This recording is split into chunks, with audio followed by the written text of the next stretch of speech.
Welcome. How's it What going? is up, bitches? Ooh, you guys have no idea the chaos that was going on behind the scenes just 5 minutes ago. Dude, I didn't think you were gonna make it. Jeremy's like, hello, we have a podcast. Where are you? Well, Hello, Taylor. Because normally we get on like 30 minutes prior, right? To make sure that all the levels are good and the lights and everything's, all the gears are turning as they should, right?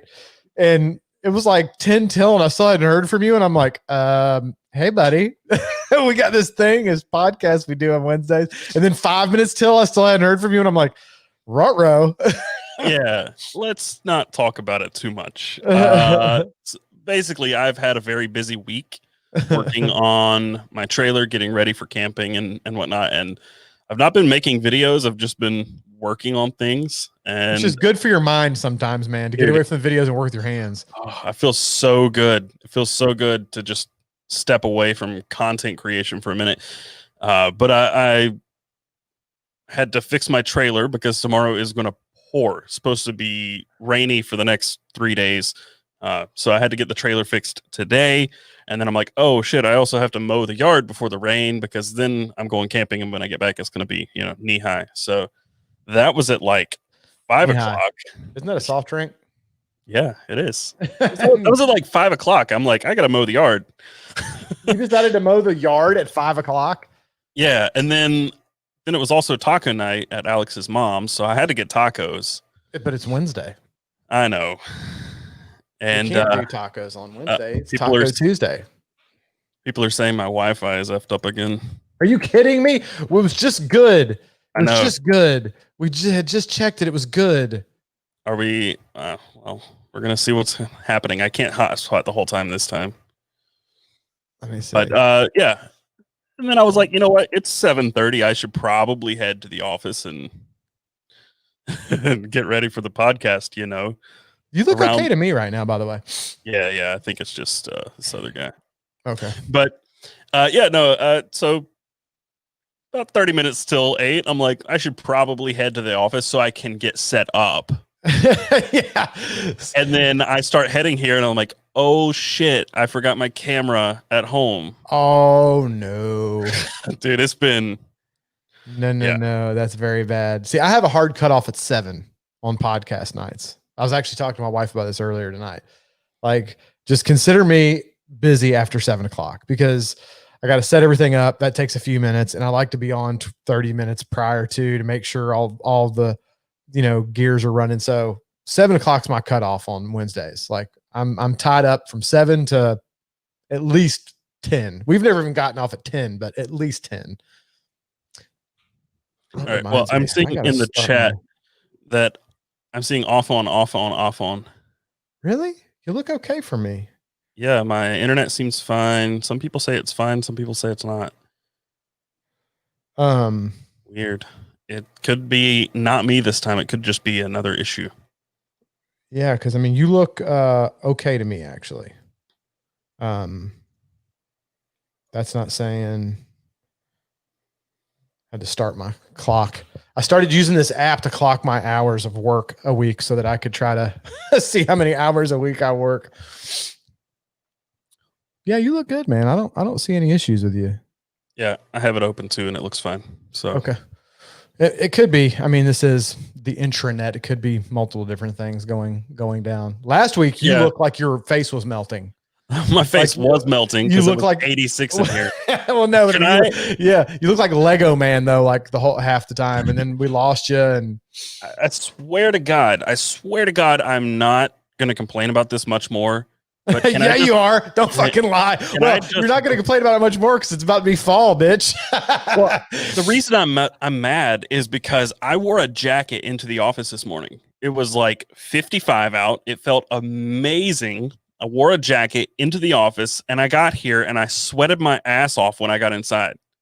It's still 80 degrees in here and it's probably going to be 80 degrees in here for another 2 weeks, but it's freaking fall outside. It feels great, but it's hot in here. So you see, I've got the opposite problem. It doesn't feel like fall here. It's been raining all week because of that tropical storm out there, which by the way, are we past 2 minutes? fuck hurricanes. I'm so tired of hurricanes. Like, we've been lucky in Florida, but if you looked in the Atlantic and seen like the just smattering of like 8 storms out there right now, just like, I mean, luckily it looks like, other than the poor folks over there near Louisiana, the Panhandle, where they just got hit again. But there's like 5 other ones out in the Atlantic. Luckily, most of them look like they're going to stay out. But Yeah. I mean, it's like, just fuck hurricanes. I hate hurricanes so bad. I hate hurricane season. It's been raining here all week. It's so damn humid outside that you can barely breathe. It's like you need a snorkel to go outside. Dude, I've been driving around with my windows down all day. It feels great. No, dude. And I step in here and it's like a fucking sauna. I could like wad a shirt up and put it in the corner of a room and let it get like wrinkly so that it looked like that you're never going to get the wrinkles out of the shirt. I could put it on, walk outside, and in 3 seconds, it's just all the wrinkles just fall. Yeah. You don't have to iron anything here because all the wrinkles just instantly fall out of everything. I'm familiar with that, but I'm over it. I'm not jealous of you right now. Yo, what's on that wrist? Oris today, man. Oris. I've been rocking the, you know what? I'd like to address something about this Oris, actually, since we're talking about that quickly. First off, for some strange reason, in the last like week, the patina on this thing has gotten next level. I don't know. It's the humidity. It might be. It is. Well, but it's been mostly inside. It hasn't been out that much, but maybe it still is. It could be humidity, but like, and I found this with a lot of things at patina. It's like, it starts to, and then it seems like you hit a point. Yeah. And then it happens. And that's what happened. It's gotten like 5 shades darker in the past week, which I really dig it. You never replied to my text about that Oris chronograph. Dude, I forgot to reply to sick. That's yours. I won't even get it because you're the chronograph man. You're the chrono guy. It's also like $6,000 or $7,000. Okay, never mind. So anyway, at like 2 or 3, I would consider it, but at 6 or 7. So the one thing that people bitch about this watch a little bit is they say that there's a little bit of back play in the bezel, and they don't love that. But here's my thing. I mean, man, it's so minor. Like, it's so minor. And the action on the bezel, I don't know if you can. The action on this bezel is the smoothest action I have of any bezel, period, on any watch I own. So I'll sacrifice the ever slightest bit of back play for how just silky smooth this bezel is. Well, of course, I'm wearing the Christopher Ward, but I have it on a green Barton rubber strap, which I have been wearing because I've been outside sweating and working. Where am I? Oh, where am I at? Oh, you I have to take it off your wrist. Yeah, I probably will. Fucking yeah. Canon. Chris Ward, I'm still rocking this most days. I will say that I switched to the Marathon when I'm really going to be. There we go. What's the knife in your pocket today? You know, I got a weird one today, man. Yeah? I picked this one out of the blue the other day, and I've been carrying it for the last couple of days just as kind of a callback. It's kind of an old school EDC favorite.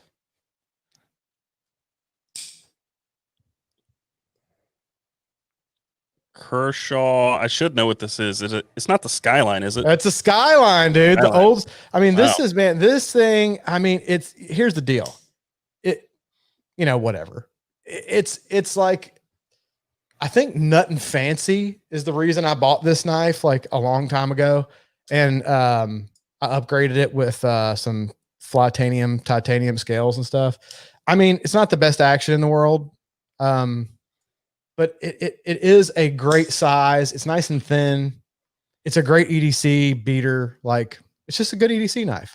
But I don't rarely ever carry it. And I saw it the other day, and I was like, you know what? I haven't carried this thing in a long time. I think I'm going to bust out the old Kershaw Skyline.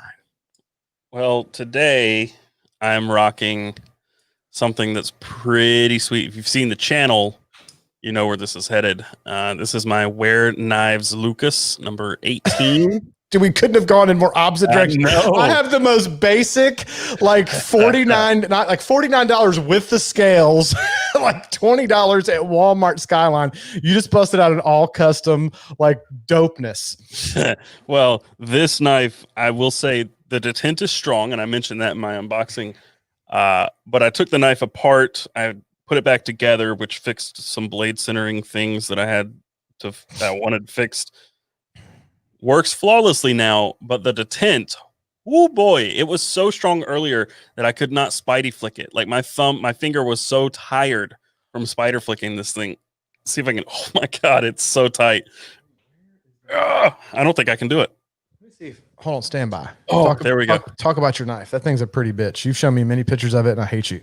So yeah, that's the next Pena, by the way. I hate you because there's some knives that you get that I'm like, fuck. And that's one of them because that one's right at my alley. But hold on, I'm looking at this.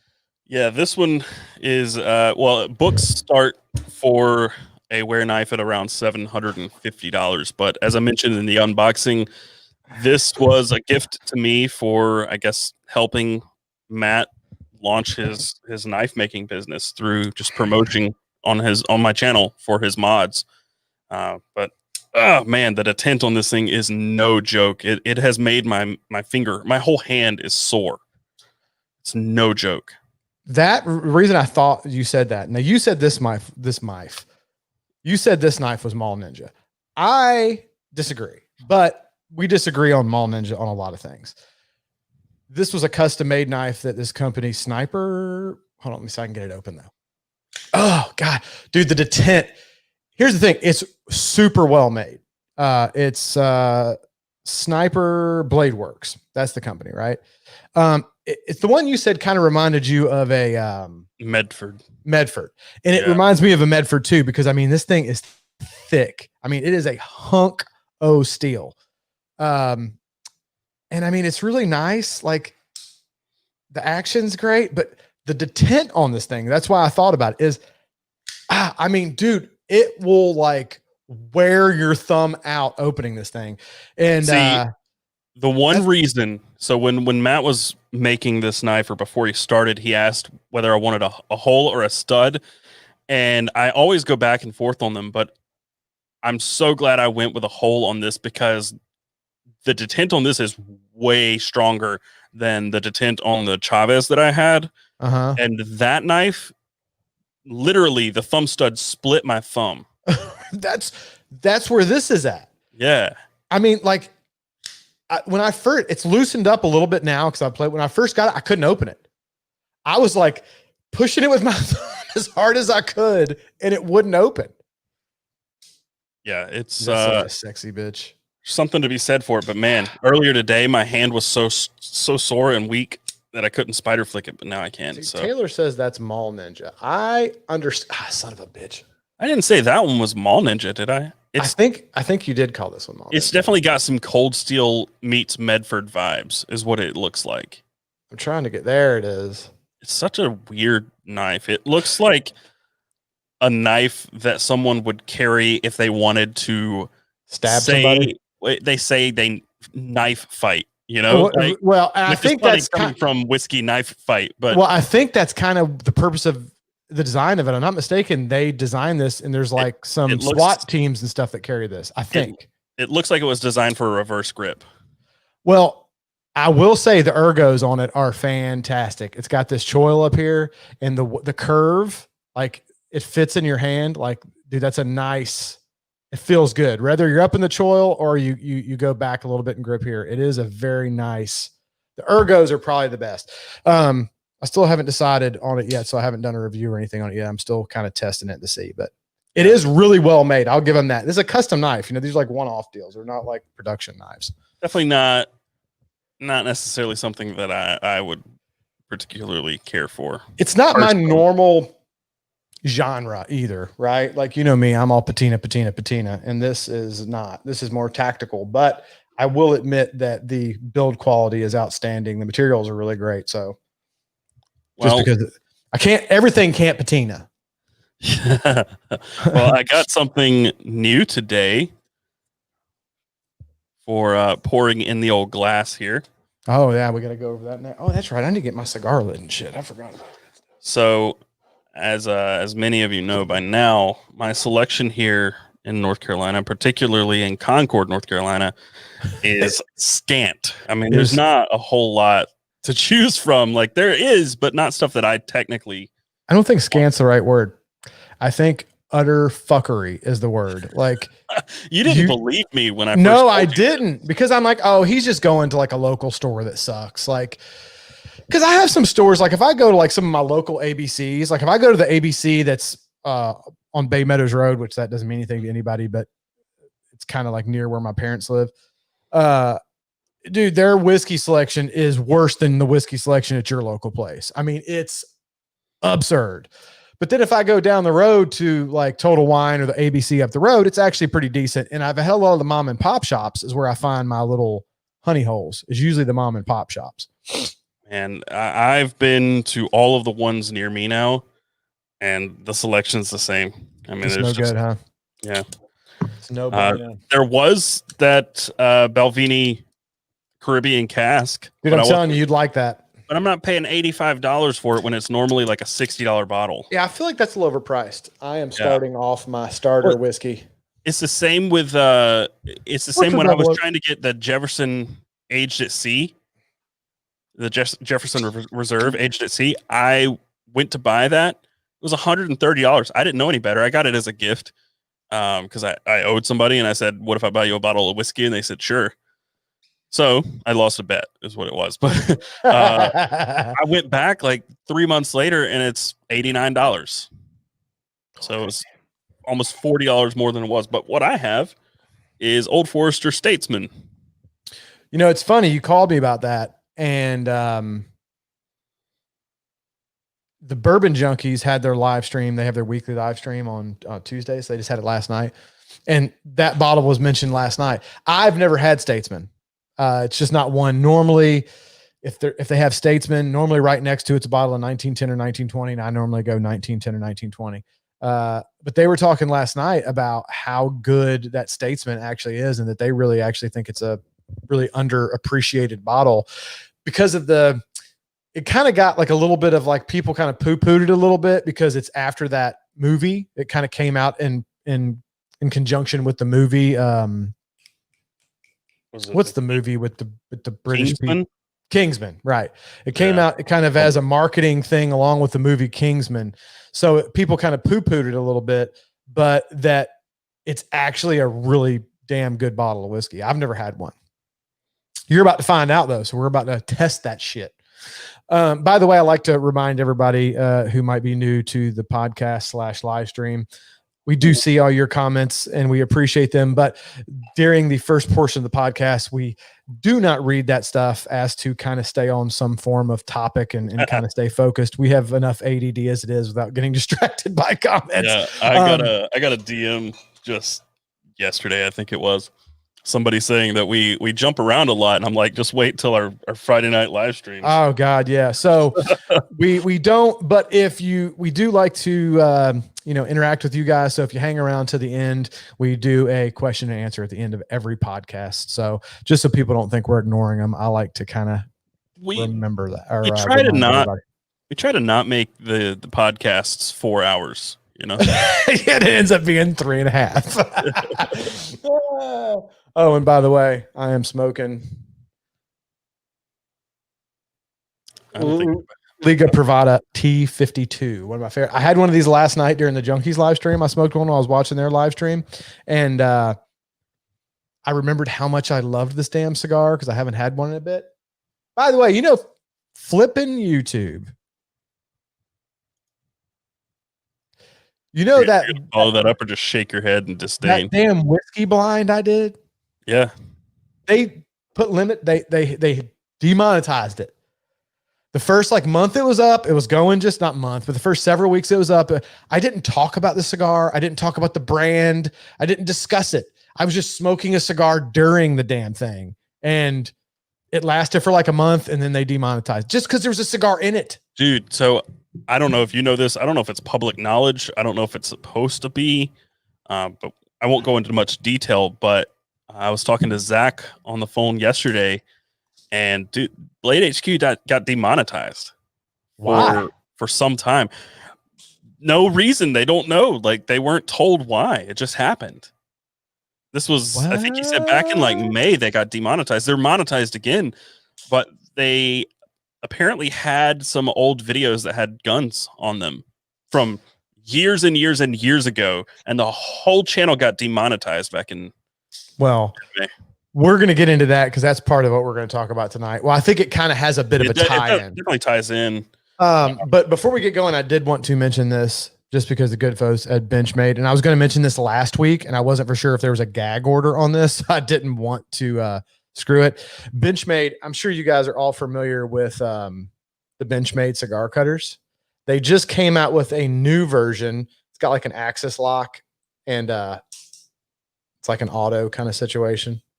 Hey, they should send me one of those. Maybe I'll smoke some more cigars if I get a sweet cutter. Well, these used to, you could only get them for like $400, $500, $600, $800. They were like really, it was only their black and gold class. I'm sure Taylor, you're very aware of how Benchmade does their products. Yep. They got blue, black, and gold, right? The black and gold stuff is all high end, especially gold class. I mean, shit, everything in gold, you're not going to get anything in the gold. Is it good? I like that. Good. It's a little hot. Well, hot, but it's your first sip. What's the proof on it? 95. So it's not super high. No, that's mellow. It could be the burnt roof of my mouth, maybe. Where does the gold class stuff start? Like $6? Gold class stuff is expensive as shit. Somewhere $600, $700, $800. I don't know. Well, a lot of people had complained, I guess, to Benchmade that they really wanted one of their cigar cutters, but like, $450 plus for a cigar cutter was a bit extreme. So they went in, kind of defined some things, changed some materials out, and tried to make the same cutter, but a little more affordable for the blue class. So they are releasing these in 2 days. I believe it's the 16th. No, today's the 16th. That's today. The 18th. I'm pretty sure the 18th. So if you guys have been wanting a Benchmade cigar cutter and you just didn't want to spend $450, go check out Benchmade. I won't take up too much time, but I'm gonna have to get in touch with Troy. Dude, that's what Troy said. I mean, dude, look, it's kind of cool. It's made from I'm trying to get the light to hit it right, because when I hold it, it's made from it looks like wood, right? But it's actually almost like a micarta type thing. He said it's a man-made product. They resin infuse some recycled paper type stuff, and it's almost kind of like a micarta situation with the resin. And they make this really cool. It almost looks like it has wood grain, but it's a sustainable product. Looks really good. It's got a S30V blade. So, I mean, this thing will cut cigars till the end of time and never dull. My only complaint, and I complained to them about it, it's the same complaint I have with any single blade cutter. None of them cut through cleanly. Now, they made some changes to this one, and they biased the blade to one side to try to create a kind of a guillotine action against the one side here, and it's better than the old ones from what I understand. And this is nothing against Benchmade, because it's a great cutter and that blade is crazy sharp. But anytime you have one blade cutting through a cigar, the back edge is never going to be as clean of a cut as if you have a guillotine style kind of situation. Yeah, or like a scissor. Right. Yeah, but, 2 blades. But here's the thing, man. You can get a really good cigar cutter that's going to cut your cigar clean and awesome for $20. You don't buy Benchmade cutters or the Red Horse Knife Work cutter I have somewhere around here. You don't buy those because they cut your cigar better than the other cutters. You buy them because it's pocket jewelry. Right. You don't buy a Pop because it opens bottles better. Dude, that was the exact example I was just about to use. I mean, how much did me and you pay for those fucking brass Pops? I mean, I sold mine for a profit though. So, well, I still have mine, but I mean, there's certain things you don't buy because they do it better than anything else on the market. You buy it because it's pocket jewelry and it's pretty and it looks nice and you're a bit of a collector. And this is one of those items. Not to say it doesn't do a good job. It does, but I mean, there are cutters out there that are $20 that do just as good. Yeah. You know what I mean? You do it because it looks dope as fuck. Well, to transition kind of back to what we were. Yeah, sorry, I totally derailed that, but I wanted to bring that up because I kind of like teased people last week. I went to mention it and I was like, I don't think I can. So I didn't want to be a dick tease. Last week was a bit of a nightmare, especially when I got around to editing it. The internet issues were not fun. But oh no, I bet you that was a fucking disaster. But what you were saying about Blade HQ and getting demonetized definitely kind of circles into what we were going to talk about, as you've seen with the title of this episode. I called it Karen culture. But okay, hold on. Can we touch on that real quick? We were discussing what the topic of this podcast was going to be, and we talked, and we went over this, and then you said, oh, okay, Karens, and I was like, I knew exactly what you meant, but I'd never heard that term before. So, I mean, it's just kind of like someone being called a Karen. No, I never have. Really? Maybe it's because I'm a boomer. I don't know. Karen is the new boomer, sort of. So a Karen is basically a snowflake. No, not necessarily. A Karen, before it was a Karen was called a Karen, we just referred to them as the type of person who always asks to see the manager. They've got that certain haircut, the let me speak to your manager haircut. What kind of haircut is that? You don't know? I can't wait to hear. Hold on. Oh boy, Karen haircut. I wonder if that'll even work. It should. So a Karen is a cancel culture snowflake, irritated by everything. That's the Karen haircut. Yeah, that's people with that haircut are normally not friendly people. Let's just say that. Can I speak to your manager, Karen haircut? Yeah, okay. I wouldn't necessarily say that a Karen is a snowflake. I mean, maybe to a degree, but what a Karen is the person who, especially like in retail, and now like I have to admit, I've had this guilty pleasure of watching Karen freak out compilations on YouTube. And it's really more of like one of those instances where you can't look away because it's a massive train wreck. But actually now I watch it and I get mad. I get so like infuriated by how stupid some of these people can be. But a Karen is someone who basically a bitch. Yeah, but if you say walk into a store right now, the big Karen thing to do is to freak out over a mask, right? So a store requires a mask. You walk in without one, and then the person freaks out because they're being asked to leave because they're not wearing a mask, and they're the first person to say you're stamping or trampling all over my rights. I know my rights. This is illegal. You can't do this. And the best part is none of that is true. Well, here's a private business. Well, that's my thing, right? Is regardless where you fall on the mask topic, right? Because I guarantee there's some people listening tonight that think you should wear them, and I guarantee there's some people that are in the don't wear a mask camp. It's a very polarizing thing right now. I'm not even going to get into the thing on whether you should or not, because that's just going to stir up a shit storm, and we try to stay away from politics for the most part. Yep. The point is, saying that it's illegal for a store to do that is horseshit. It's a private business. They can do whatever the hell they want. Yeah. I mean, they say no shirt, no shoes, no service. Are you going to say that's your civil liberties? Like, it's there. They can say no sunglasses, no hoodies. No hat. I know a lot of liquor stores don't let you wear a hoodie. Is that trampling your civil liberties? No. They're not the government. They can't trample your civil liberties. It's a business. They could say no white people allowed in here, no black people allowed in here. They're not going to stay open very long if they say that, because that's racist as shit, and they're going to get boycotted. But from a private business perspective, if they chose to do that, they could.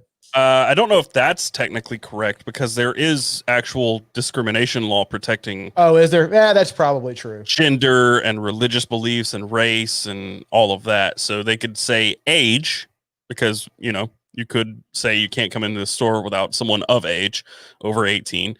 But I don't think you can discriminate.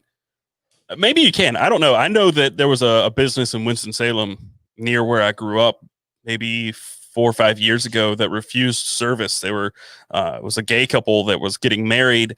They came in and tried to buy a cake, and they refused service because they were devout Christians, and they refused service. And I don't know if it was illegal or what, but they got absolutely hammered with hate online, and they ended up shutting down. I'm pretty sure they closed. Well, and that was my point, is regardless whether it's legal or illegal, you're a shithead for doing that. And Yeah, your business isn't going to last long. Right. Like but the point is, if as a private business, you do have rights to kind of do what you want. So if you want to say, you can't wear a hoodie in here because, like, I know there's a liquor store, a lot of liquor stores have no hoodies, no sunglasses. Like, that's a rule because people rob liquor stores all the time. Or if you wanted to say, no shoes, no service, masks, the thing is they can do that. If you don't agree with them mandating that, then don't patronize their establishment. I know there's certain places I don't patronize because they say no firearms. Yeah. Well, and the thing is, like, I have people in my Discord server who have since been banned for saying racist things that I don't care to see, overly sexual things in the lounge, which I have a specific channel for over 18 or not safe for work stuff. I have banned people for stuff like that. And don't be a Karen, Taylor. You can't. Don't be a Karen. Don't be a Karen. You're just being a Karen. Like, you can't walk all over my freedom of speech. And I'm like, look, I'm not the U.S. government. You don't have freedom of speech in something I created. Right. It is mine. Perfect example, YouTube. Yeah, exactly. and that's something that YouTube is they catch a lot of flack for, but I mean, it's their company, it's their platform. They built it. If they don't want something on it, they can do that legally. It's not illegal. And I've said that from the very beginning. I don't agree with a lot of their policies. I get very irritated by the stance they've taken on a lot of things like tobacco, firearms, stuff like that. But at the same time, I've openly said, I may not agree with it. It pisses me off, but it's absolutely their right to do whatever they want.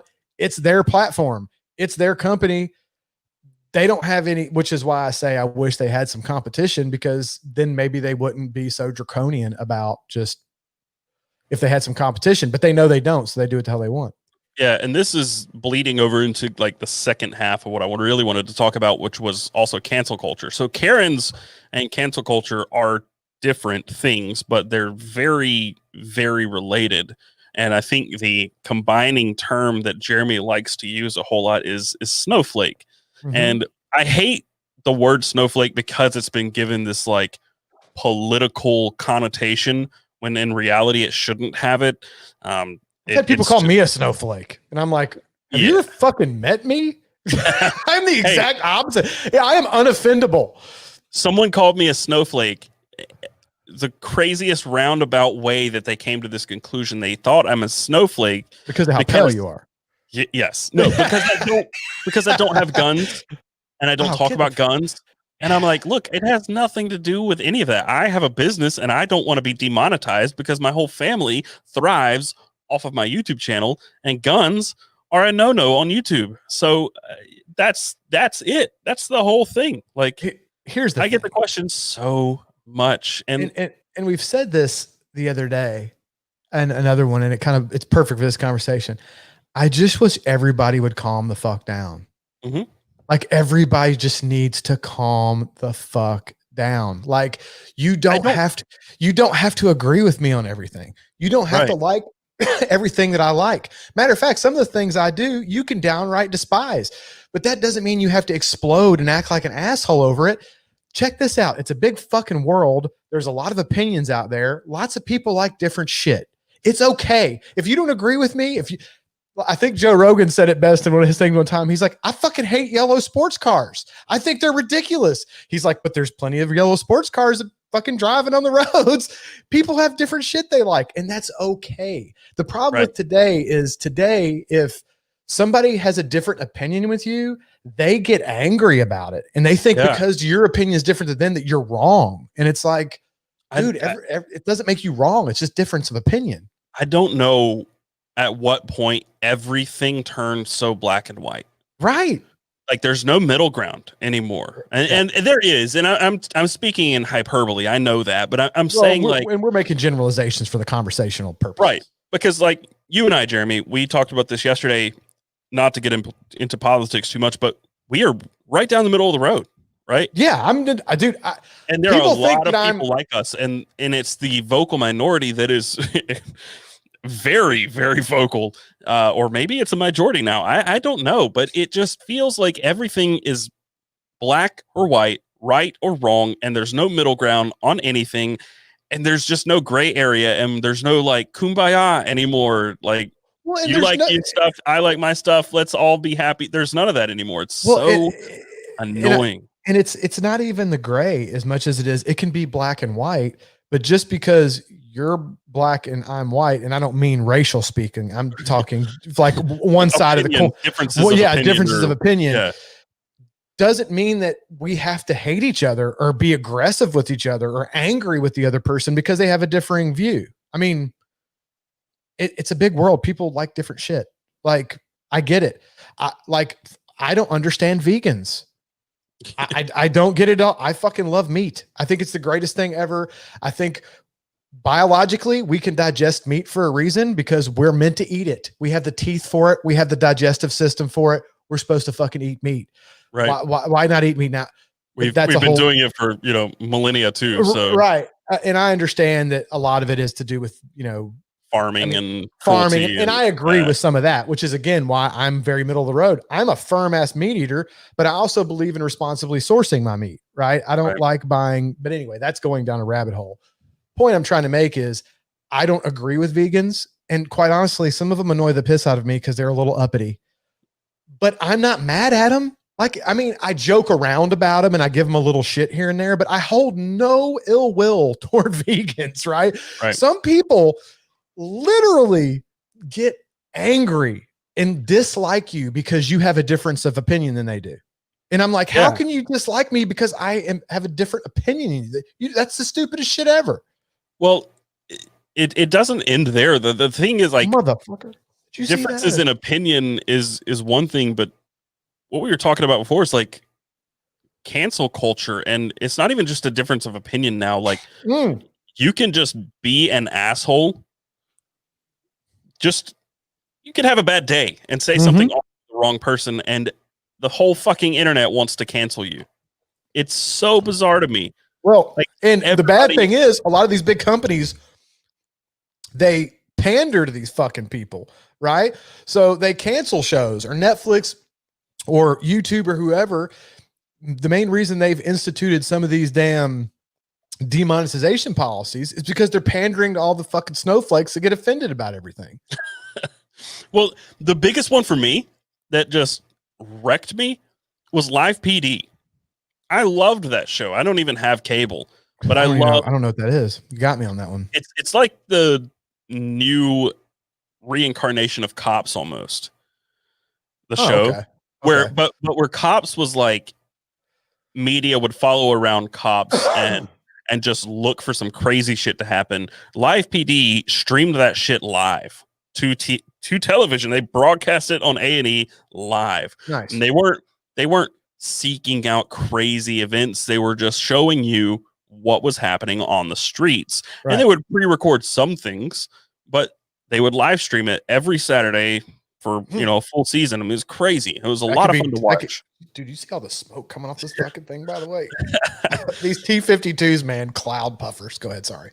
Well, anyway, in that regard, I think that Live PD was way better than Cops, but the reason it got canceled was so ridiculous. It happened around the time that Defund the Police and all this started just picking up steam, and don't get me fucking started on that one either. Defund the Police. Yeah. Dumbest fucking idea ever. Again, political though. We won't get all of this started steamrolling, and Live PD kind of got swept up into that, and it got canceled. But it was also tied to this incident where Live PD, to cover themselves legally, they had a clause in their contract with A&E, or not with A&E, with the police departments, that their footage was not to be used as evidence. It was not evidentiary footage. It was to be consumed by, end users of the world. And unless it was subpoenaed by the court within 30 or 60 days or something, it was deleted. All the footage was deleted and it could not be used. Well, an incident happened where someone died in police custody while A&E was there filming for Live PD, and the stuff didn't get requested. The footage did not get requested, so they deleted it per their contract. That was in the contract that they'd all signed and agreed to. Right. And it was all because of that and the whole media outrage over George Floyd and all of this other stuff all at the same time, and they got canceled.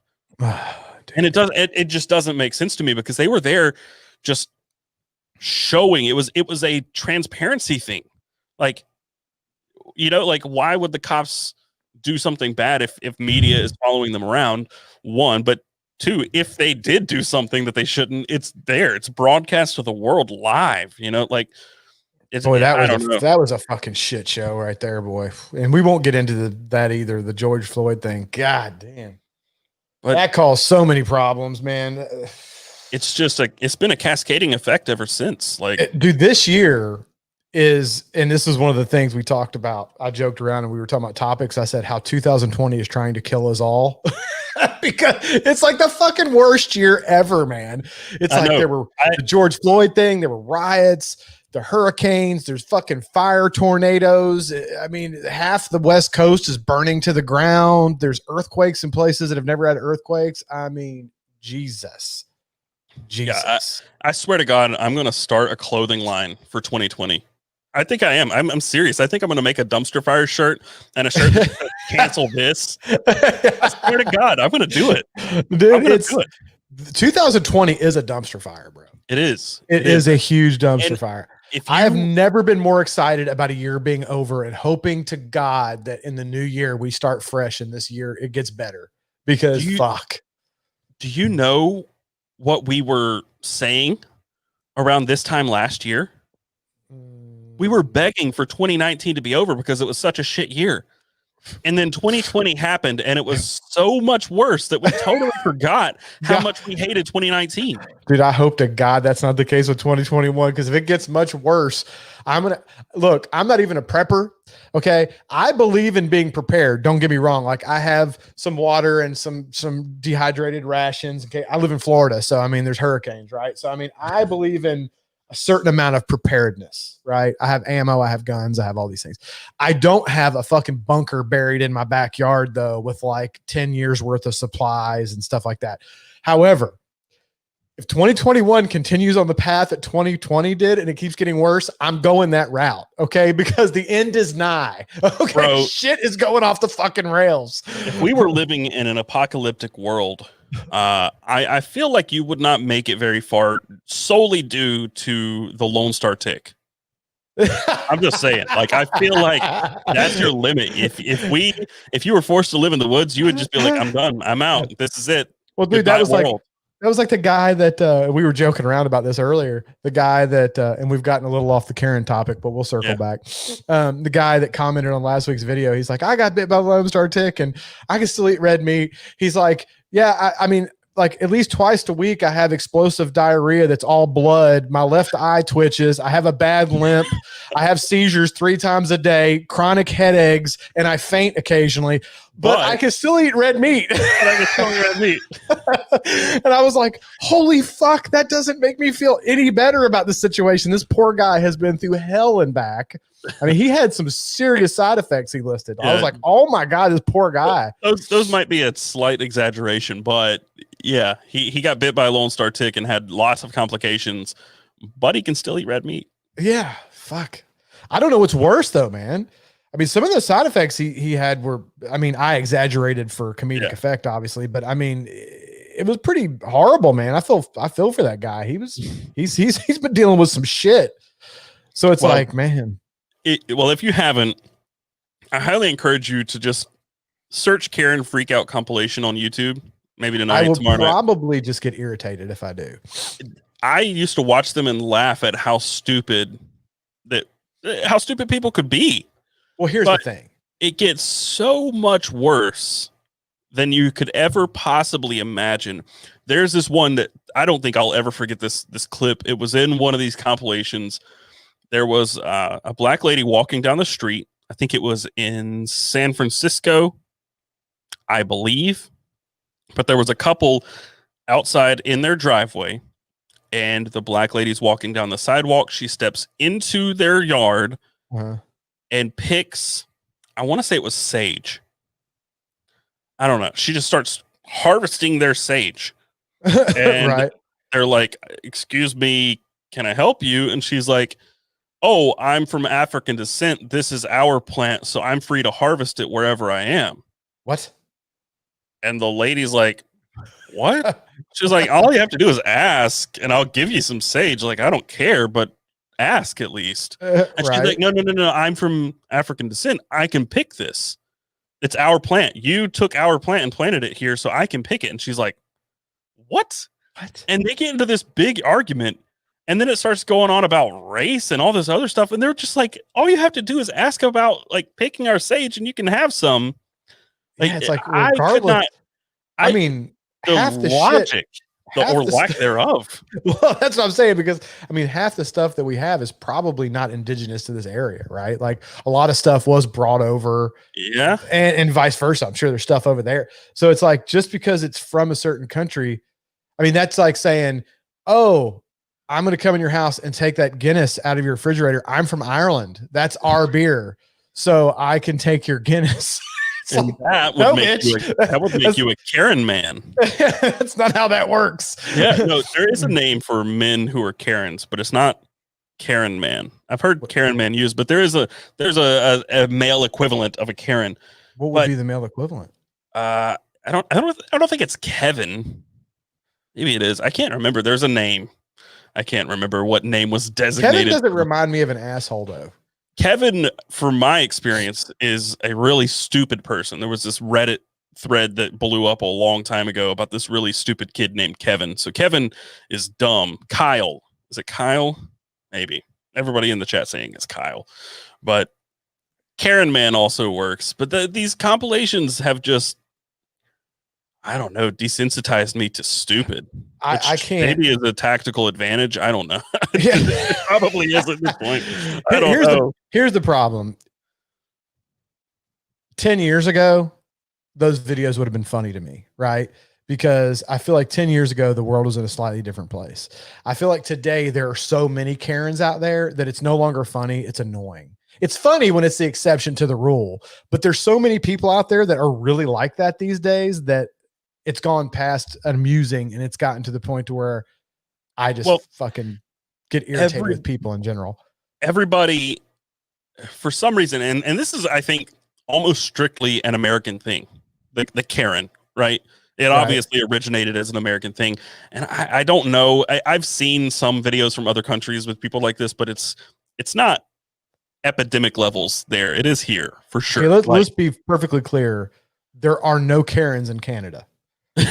That's probably true. Dude, Canadians are like the most polite people. And I don't give a fuck if that's a generalization. Like, they're just polite people. Canadians are nice. I'm sure there's assholes in Canada. Don't get me wrong. I'm sure everywhere. But in general, like every Canadian person I know is like the most nice person ever.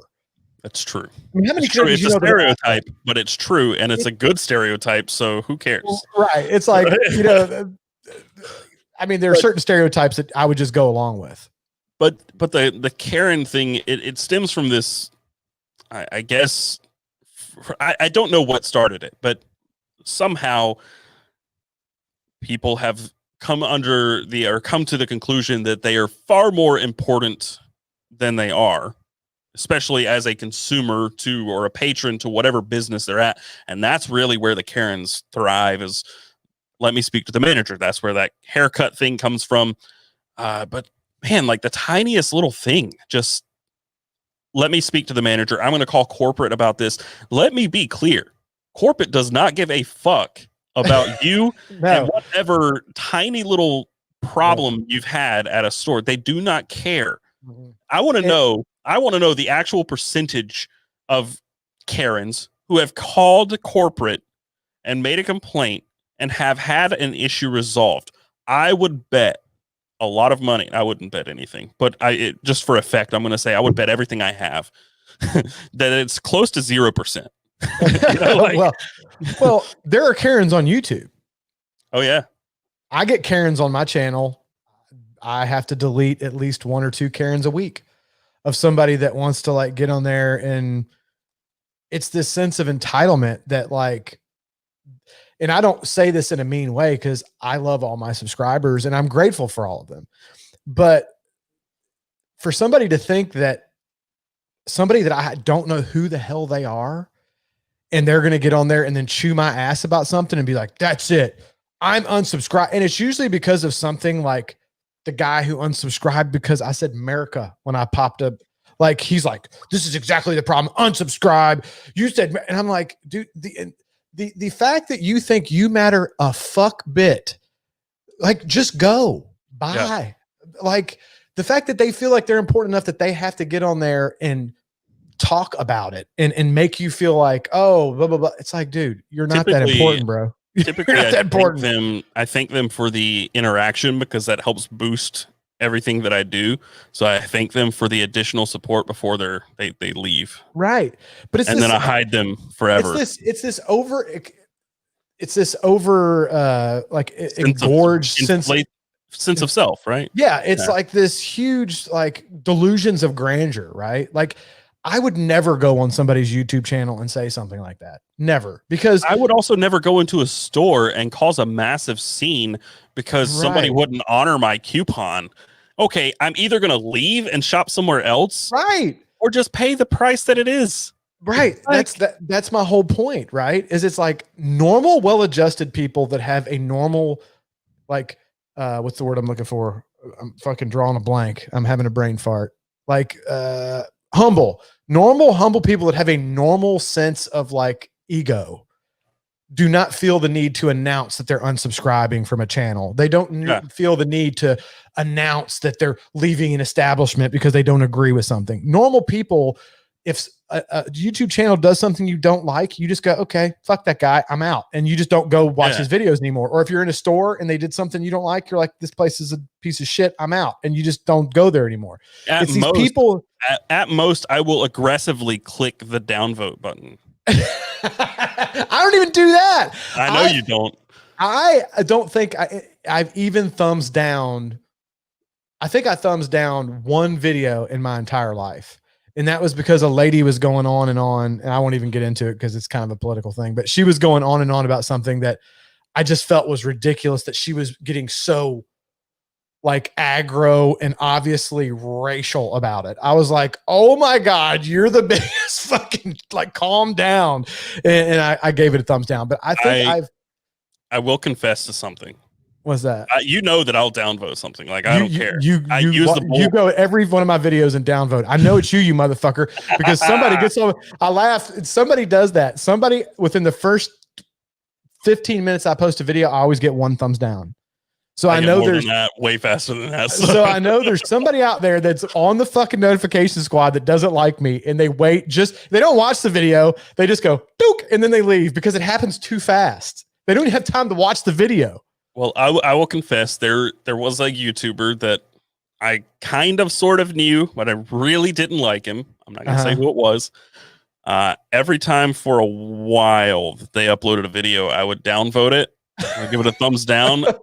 And then I would switch my YouTube channel and thumbs down it like 2 or 3 more times. You fucking Karen. You Karen, you're a Karen. I was a Karen about it. You were a Karen about it. It just rubbed me the wrong way, and that was all I could really do about it. I wasn't going to.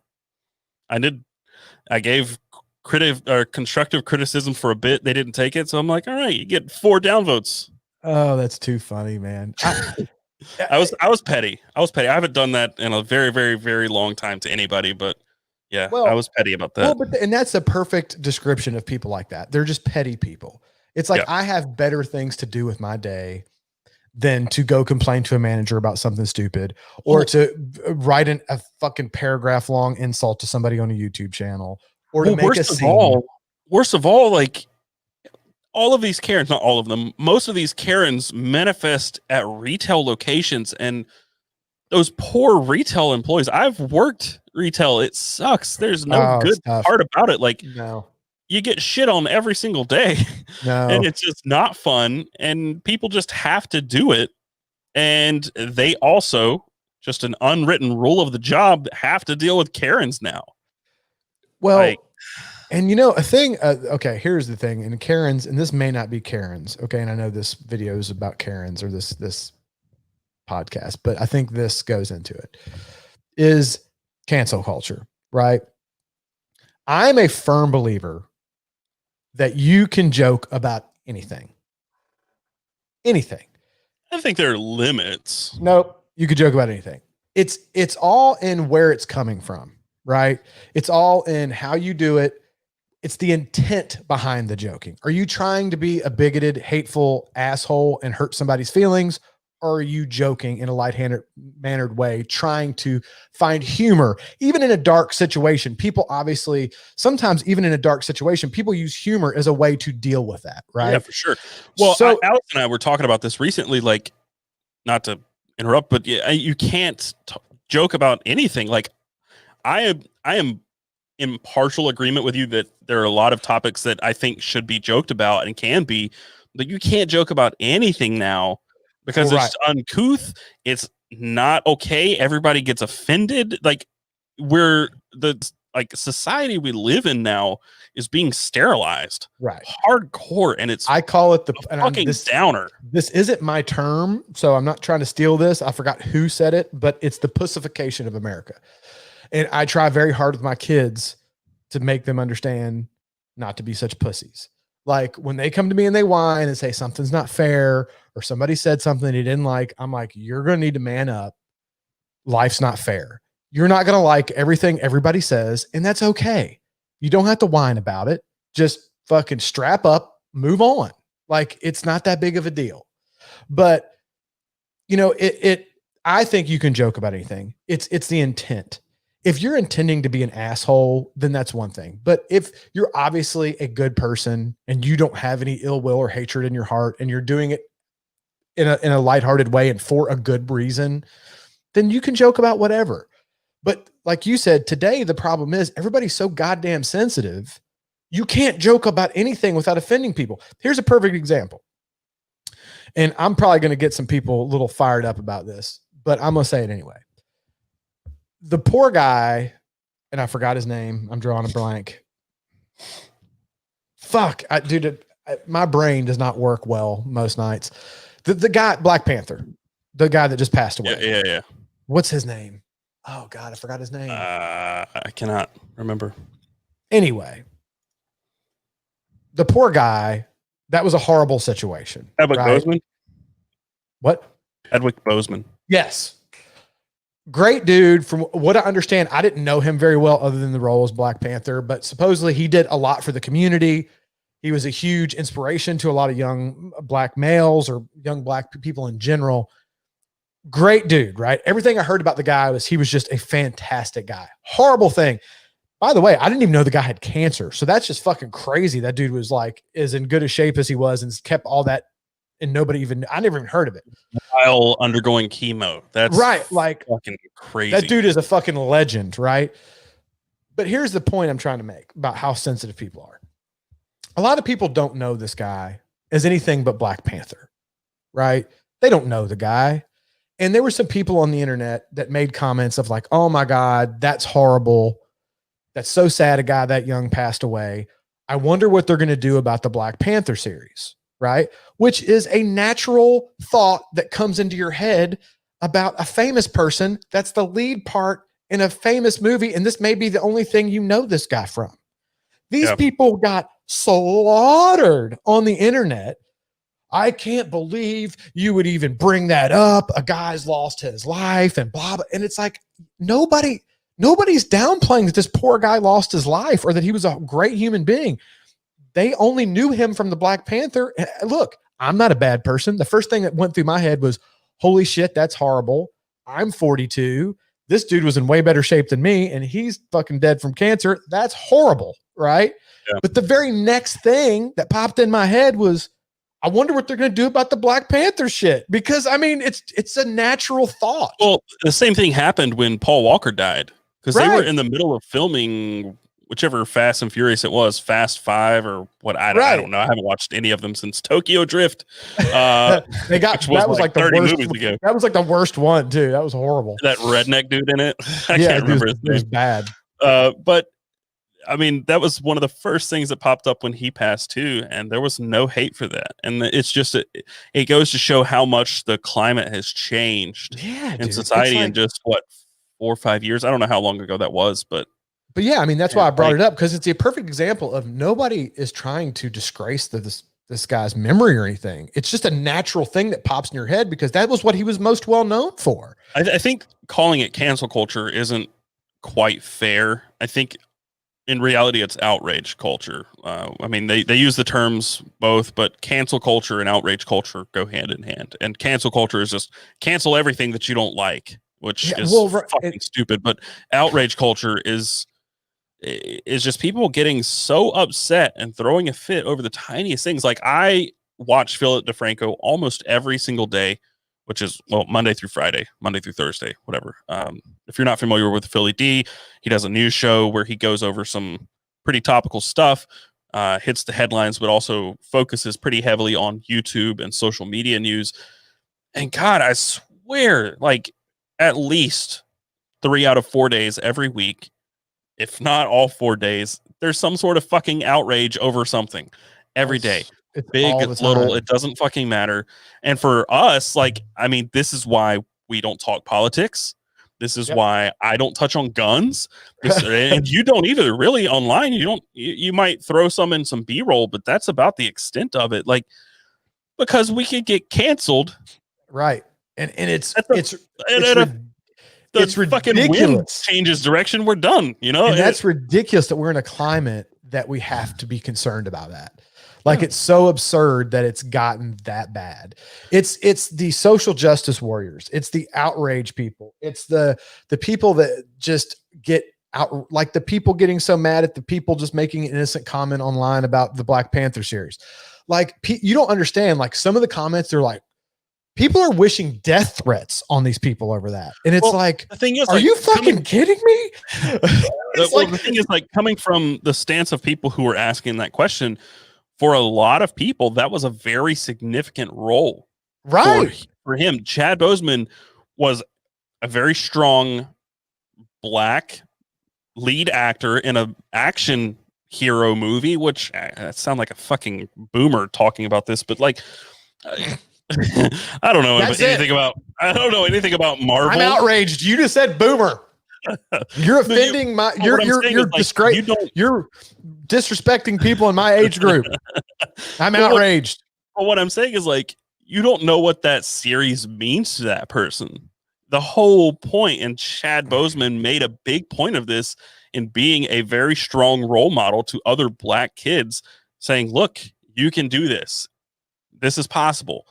He tried to be a beacon of hope, and he was for a lot of people. And that's where a lot of those questions came from. That's where they stem from is, you know, this is something that's important to me now. I'm invested in this, and you can still can't ask about it though. You can't ask about it because you can't, because if you are disgracing the memory of him, if you ask that question, you selfish boomer.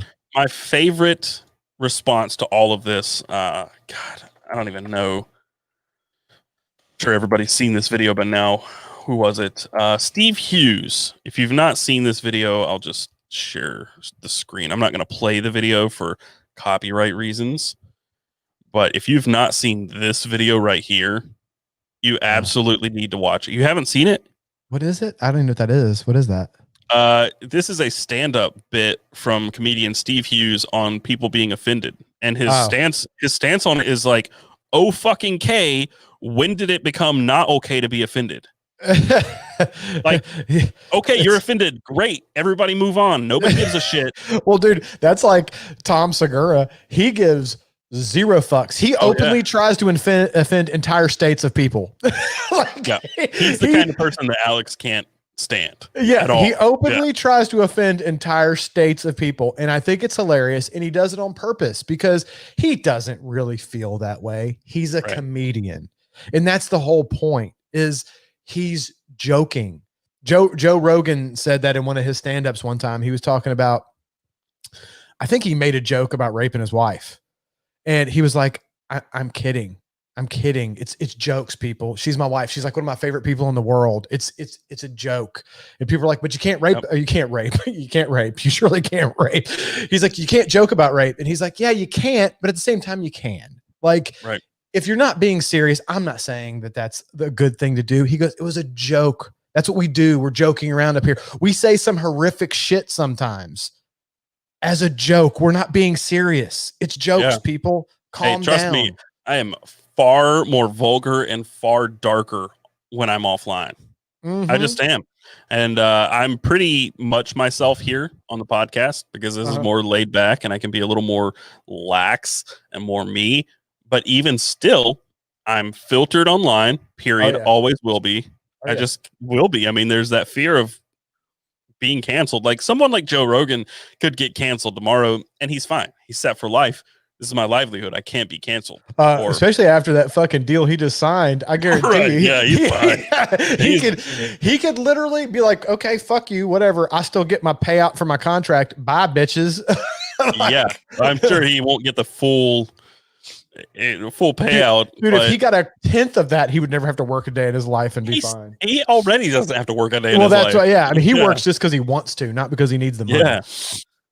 Yeah. I mean, it's just Bill Burr's another one. Tom Segura, Bill Burr, those guys are like my favorite people ever because they openly attack the things that they know are going to piss people off. And I think that there needs to be people out there doing that. I'd say another one that does it, Dave Chappelle. Dave Chappelle. Also Mark Maron, maybe a little bit. I haven't listened to Mark Maron. I'm not super familiar with his stand-up or his deal, but I know Dave Chappelle, Joe Rogan has openly kind of given him the slow clap several times for like openly joking about topics that even Joe was afraid to joke about because he didn't want to get the backlash. And he's like, Dave Chappelle just doesn't give a fuck. I think Mark Maron is just edgy for the sake of being edgy because he wants to be cool, but I don't know. Yeah, and I mean, sometimes that can be a thing, right? Yeah. Like where you don't have to go there just for the sake of going there. But I do think that it's important for people to stay out there and push the envelope because so many people these days are getting so sensitive that it's important for people to realize like there's people out there pushing that envelope, pushing back, going, stop being such bitches. It's okay. Like, you know what I think everybody needs to do? Everybody needs to start a YouTube channel. Because if you're on social media, every single person out there perspective. Yeah. Because I honestly wish that everybody could have just a short moment a day in the shoes of a creator or someone in the public eye. Not even just me. I'm saying anybody much bigger than me, but even just the taste that I get is just, I'm so desensitized to it now. I don't give a fuck. I get so many hate comments all the time, and I'm like, I don't give a shit. They're like, you're horrible at your job. You don't deserve it. You blah blah blah blah. I'm like, okay, please create your own channel and do the same thing and see where you land. Like, I've been doing it for a long time. Clearly, something's working at least a little bit. So I can't be that bad. Right. You know, I get that a lot. You talk too fucking much. Blah blah. Okay. Well, guess what? I talk a lot. That's my thing. Yeah. I have, because of that, I have longer kind of videos. If you want short, quick, to the point videos, there's other YouTube channels out there for that. Jeremy, I had a video under 10 minutes this week. Dude, I had a video. I had to look through my catalog. I've actually had a few under 10 minutes myself. I know it's hard to believe. I used to do 4 or 5 minute videos. That was it. And now they're all like 20, 25, 30 minutes. Yeah, mine. Well, you know, it's funny, and we're kind of getting off topic a little bit, but most of my people tell me they want longer content, right? Like my subscribers, like longer. So then I go longer, and then people are like, "You talk too fucking much," and I'm like, "Okay, so how am I supposed to make a longer video and not talk? Should I sit here fucking stare at the lens? That would be a real good video. Just one word reviews. I've already done it. A 25-minute video of me just.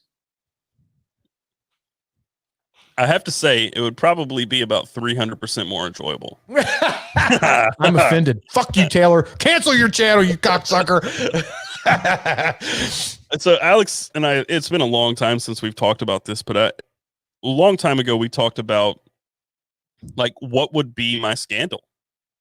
You know, because everybody, especially in like a creator's position, you have to kind of think about it at some point. Like, what would be the thing that would get you canceled or get you just shat on by everybody? For me, I don't know. There were a few that I could think of that would be kind of flaky, kind of hard arguments to make for canceling me. But I mean, what's funny, and I don't mean to interrupt you, but it brings me this story. There was a topic I was going to talk about. It was a joke I was going to make one time, and I asked my wife, and she was like, Absolutely not. So then I thought my wife was full of shit. And I said, Taylor. So I text Taylor. I said, Taylor, I was going to make a joke about this. I think it's really funny. It's just a joke. My wife said, absolutely not. And Taylor's only response was, listen to your wife. Yeah. Trust me. You don't need to go into any more detail about that joke. Yeah, I won't. But it's to that point you were just making, is that it's a sad place that we're in, because the joke that I was making was, me, it was 100% a joke, right? There was no ill will. There was no anything negative about it. It was strictly a joke. If you know me, that was a joke. But in today's society, I had to filter that through two people because I was afraid to make a joke because I would have offended a fucking 1,000 people, and people would have, it's like, why are we in this place? 10 years ago, I could have made that joke and it would have been no big deal.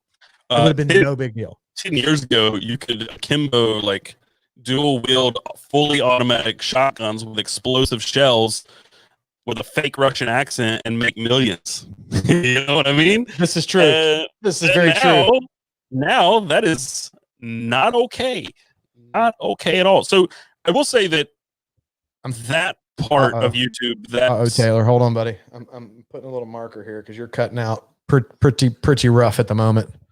We lost you. You're going Lego man on us. You're going Lego man. Wonderful.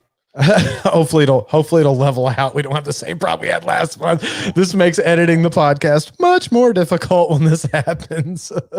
Yeah, I can see myself. You can see that you went full Lego man. Yeah, not too happy about that. I saw some people on and off saying that there was issues, but generally speaking, as long as I'm seeing you okay, I just assume that it could be a local situation. And I saw some people were saying they were having problems on their phone, but it was okay on a tablet and stuff like that. So I don't know what that means. Yep, but there went the upload. No. Dude, it's Spectrum, man. There's nothing I can do about it. They've been trash lately. Dude, so you got to sweat your ass off and your internet connection sucks. You need to get a new office. I need new everything, man. Not gonna lie. Well, hopefully I can deal with the pixelated look of it as long as the audio is coming through okay, but the audio is even breaking up. Yeah, it's I mean, I can switch to my hotspot again, maybe. Might be the best course of action. I'll put out for a second. It's surprising that last time you didn't even really use that much. We thought that you were going to have eaten up like a bunch of it, and it wasn't that much. We looked at it after the podcast, and it was only like a gig or something, right? Yeah. I'll probably drop out for a split second, but I'll be right back. Drop out, Taylor. Which means I have to entertain you guys for like a couple minutes at best. I don't even know what Spectrum is, by the way. I'm assuming that's his internet provider. I don't have that here where I'm at. What's this say? I'm on a laptop and I've been having refresh every few minutes because the stream just drops. That's weird. I don't know. I don't know. We might have to look into if these issues continue. We might have to look into. Oh, you're back. Damn, that was really quick. I'm hotspotting. We might have to look into seeing if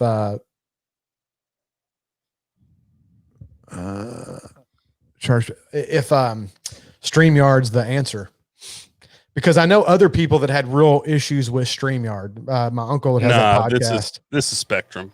100%. Is it? It's been giving me hell all week. Huh. Interesting. Yeah, it's my download when I'm not streaming is like 350 megs on Wi-Fi. Upload is 0.2. Oh wow, yeah, that's not good.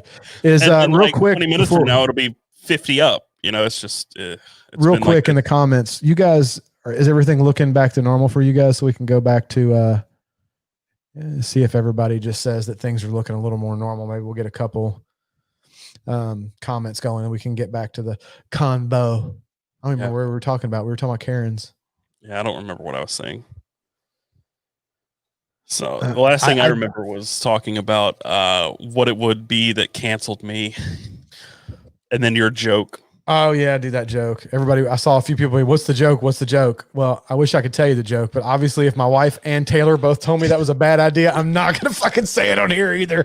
I gave him the big like, nope, don't do it. I still say that there's nothing wrong with that joke, but whatever. I'm not gonna say it though because I'm not gonna fucking risk it. But I mean, I don't even remember what it was, but I remember the context. And that's a big thing. Like, speaking of context, that's a big thing. Like, for some reason, it doesn't fucking matter a lot of the time anymore. Like, so many people, like, cancel culture has created this almost like a sub cancel culture that when they don't like somebody, they will almost manufacture things to get somebody canceled. They will take snippets of things they say and completely remove the context and post it on Twitter or Facebook and try their best to get them canceled. It's so infuriating. Well, and there's nothing you can do about that. There's no way to like get ahead of that. Well, it goes back to, and I keep saying Joe Rogan a lot because he has very similar. You want to be Joe Rogan? Well, no, I mean, I'll never be Joe Rogan. Let's be honest. That dude's a freaking animal, but I think he is one of the best people out there as far as he's super level. He's fair.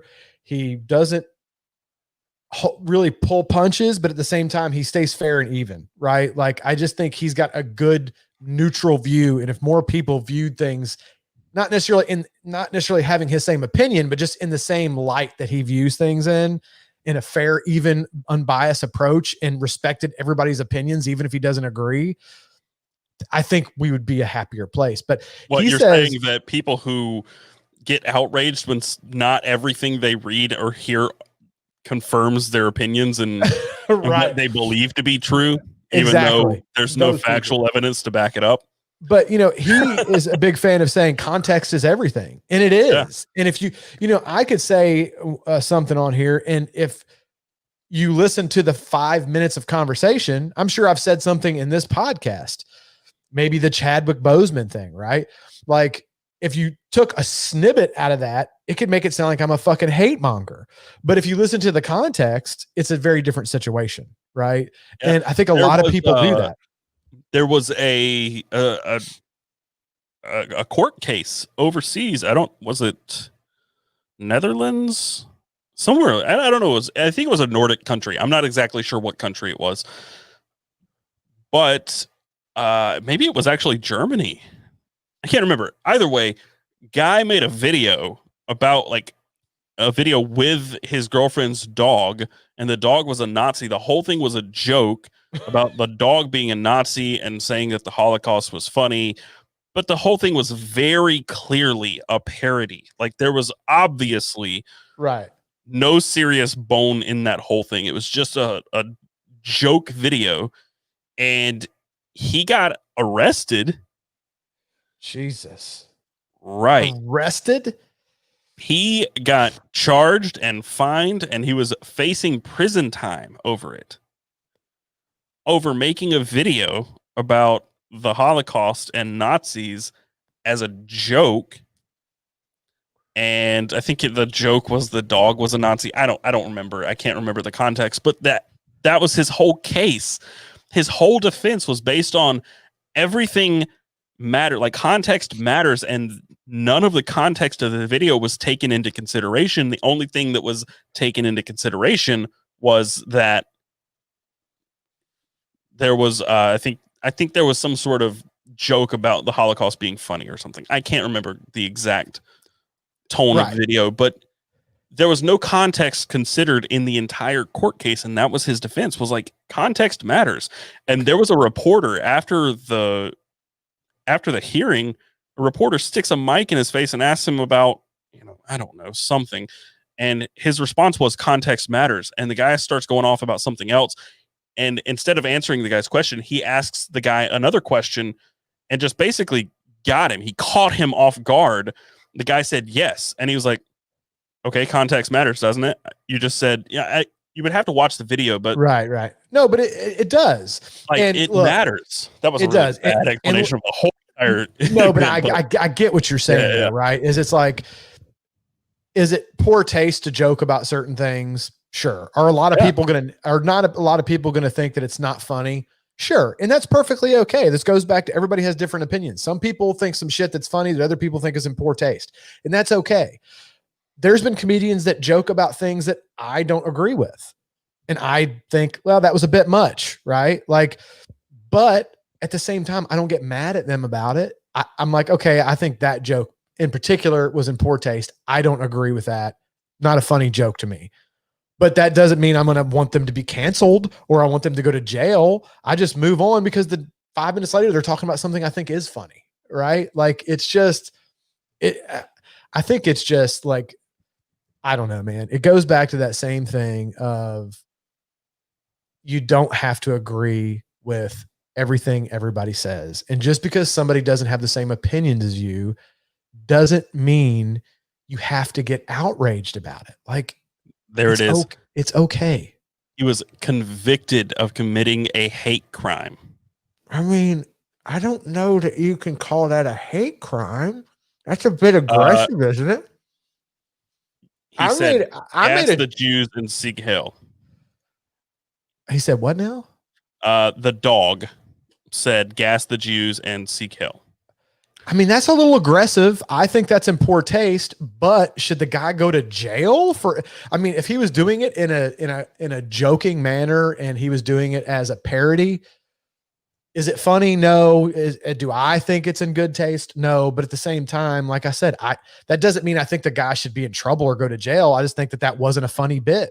Look, the prosecutors wanted him convicted and said the video was an odious criminal act that was dressed up to look like a joke. He was in the UK. He was in the UK. Mean, it goes back to, man, I think a lot of people are just a little too sensitive. It's just, again, I go back to my thing. Everybody just needs to calm the fuck down. Me and you disagree on stuff. There are certain things that you mall ninja the fuck out of half the knives that I like. Well, you're a closet mall ninja and you just haven't realized it yet. But I mean, that doesn't mean that I'm like mad about it, or that doesn't mean you're going to like stop talking to me because I like knives. Well, you might. Know. But I mean, it's just like, I don't know what happened to society when my head fall off. Which one's that? You on 1920? That's I was about to say, I recognize the, I don't know what happened to. You recognize the sound of the cork? No, the teal band. Oh, come on. I expect more of you, honestly. Dude, if I could start naming whiskeys by the sound of the cork pop, I am a new level of whiskey som. Okay. New level. Something to aspire to. I just think people need to just have a little more respect for their fellow man, be a little more considerate, and just understand that just because somebody has a different opinion than you doesn't mean you have to hate the person for that. Like, everybody's allowed to have their own opinion. Having good conversation is gone, right? Yeah. Like, there's no debate anymore. There's no like everybody yells right at full volume and doesn't want to hear the other side. Right. There is no having difference of opinion and having a respectful conversation about the points that each person has. I mean, there is, because we can do this. Social media, seems to be, everybody has a soapbox. Right. Everybody. And they never get off the fucking thing. They stay on their goddamn soapbox and yell their beliefs into the ether and expect everybody to either agree or get the fuck out. Right. And I'm over it. Right. It's so old. I'm tired of it. Like, dude, you get maybe 75, 85 years on this blue marble if you're lucky. Like, why spend a bunch of that time just being a bitter fucker and being angry about everything? You know what I'm saying? It's like, it's just fucking, it's all right, man. It's okay. I mean, I have people that attack me because of my beard and tattoos. I mean, people like attack me about my tattoos. I get the occasional person that's like, you piece of shit with your fucking finger jail tattoos, you hunk of trash. And I'm like, dude, where does all this hostility with people come from? Like, what? Did your dad not hug you enough? Like, I don't understand. They don't drink enough whiskey or smoke enough cigars. They certainly don't. Cheers to that, my friend. They need to have more whiskey and cigars in their life. Speaking of cigars, I promise you, I will smoke both before I come home from camping this weekend. I promise. Taylor. I promise. Taylor. They're still, I don't even know where they are right now. I'm not going to lie. I just say real quick, not to disrupt, but double oaked is like you milked an angel. Wow. Okay. Just grab her by the teat and milk her. Like, you milked an angel. That stuff. And then you just milk it straight into the bottle and pop the cork in it. And you call milked it double an oaked. angel and then like maybe dusted the glass with unicorn farts or something. I don't know. Farts? Wow. That unicorn farts are not, you're thinking of it as like a fart that would come out of me or you. That's a fucking horrific event. A unicorn Mine fart. Are great. What, everybody likes their own brand, right? well, dude, speaking of, why is that nobody's farts or crap offends them? Like, you could be in there blowing the bottom out and it doesn't bother you. Somebody else could walk in there and start dry heaving and be like, no. Make no mistake. When you drink hazy IPAs, I don't care who you are. If you start farting from those hazy, you have some hazy farts, you're not going to be okay in that room.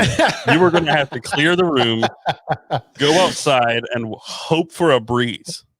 That is when you know that you're drinking the good stuff. No, that's when you know there's a problem. When you're offended by your own farts, you know there's something rotten going on in your gut. Like, something is not right. It is not right at all. So I got curious about this because for a time, I mean, during this pandemic, I just went kind of hard on the hazy IPAs.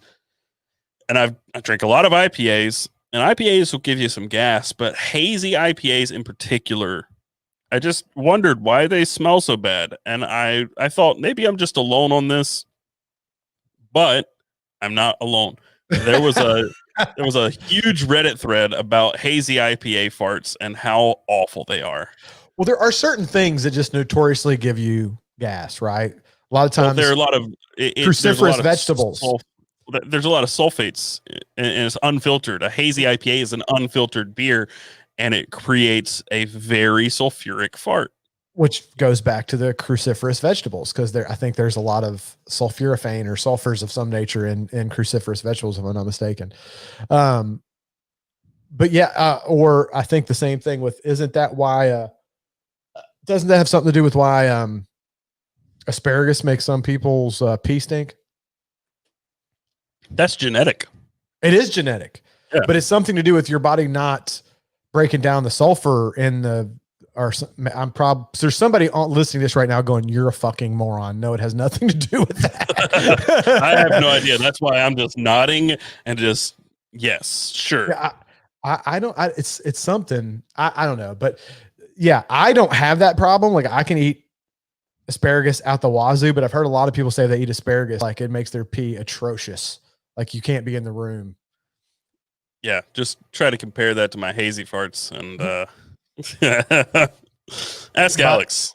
If I drink too many hazies, she's like, "You're sleeping on the couch." She knows.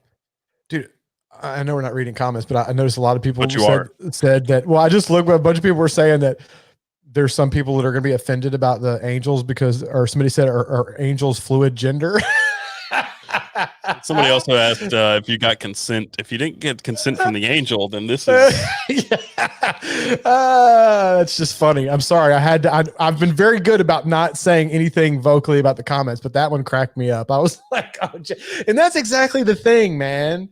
It's like, fuck, dude, come on. And it's gone so far with some of that stuff that it's just like, oh, it's just, like, it's numbing to deal with the shit. At what point do we reach the breaking point, or does I thought we were already there. I felt like there was going to have to be, it's like a boil, right? At some point, enough pressure builds up and that thing's got to pop and go away. And I keep feeling like society is a big boil of festering anger and hate and just bitter and it's going to blow at some point. It's just going to blow. And then hopefully. But how do you go back? Like, people aren't just going to magically not be sensitive anymore. I mean, like they've been this way for at least 5 years now. And I think their army is growing. Their hypersensitive army of cancel culture minions is just growing. You know what? I think what happens is they cancel fucking everything because they get offended by everything. And they're like, well, shit, now we're offended because there's not shit anymore and everything's boring. I like George Carlin's thing. He was talking about, and George Carlin used to say some stuff that just cracked me up. And he was talking about going into a, what did like the women's rights? I don't even know what the organization was, but he was, and this is a joke, everybody. This is a George Carlin skit. So everybody calm down. Like, but he was joking around about it. He's like, if you want to piss them off, you go in there. And this is basically like women's rights thing. He goes, you go in there and say, okay, which one of you cupcakes wants to give me a blowjob and cook me a pie or some shit like that. and he goes, and you just watch people's heads explode. And I can't remember the bit that he did, but it was something to that effect. And it's just the point that like people get so offended that they just want to like they can't take it. Right. Like they want to lynch people. One of my favorite creators right now, just because he's so stupid, but so funny, is Matt Cutshall. So he got, I think, kind of famous by doing the Emo's Not Dead series, where he and his girlfriend are just sitting in a car and they're about to leave. And then all of a sudden, like a fucking emo song starts playing. It's like, hey there. And she like turns and looks at him and he's like black eyeliner and scene kid. Like, it's fucking great. I love every single one of them. But he did this skit. So he and his girlfriend, Ariel, I guess is how it's pronounced. They're both just creators. They do skits. They're both hilarious. But he did this one where he's sitting on the hood of his car. She's standing in the grass and he's like, hey, sweet tits, want to come over here and give me a big kiss or something like that? And she's like, clearly just like, ugh. And like a dude walks out from behind the tree and like jumps into his arms and they get in their convertible. And then he yells back over and he's like, those are some hot buns or just something stupid. And she gets offended again. And some other dude comes over. And then the last dude's like, hey, you want to take your shirt off and get over? Like, just saying shit. Great. Fucking great. Because that is exactly what is happening. Like everybody's offended, but nobody's talking to you. Nobody gives a shit about you. Nobody's talking directly to you. Nobody is offending you. You're just getting offended because you are easily offendable. Get the fuck over it. I make jokes to my wife all the time. And I actually think I made a joke on a video I did recently that she was in. I'm pretty sure it was on that video that I did it. Was it a coffee video? I think it was. And I was joking around. I said, what do you tell Allison with two black eyes? And then I said, nothing. She's already been told twice. And I mean, obviously I do not condone domestic abuse. Okay. Right. That's my wife. I love her. I have a daughter. Right. Like I would beat a dude to death if some dude down the road ever lays hands on her in that kind of way.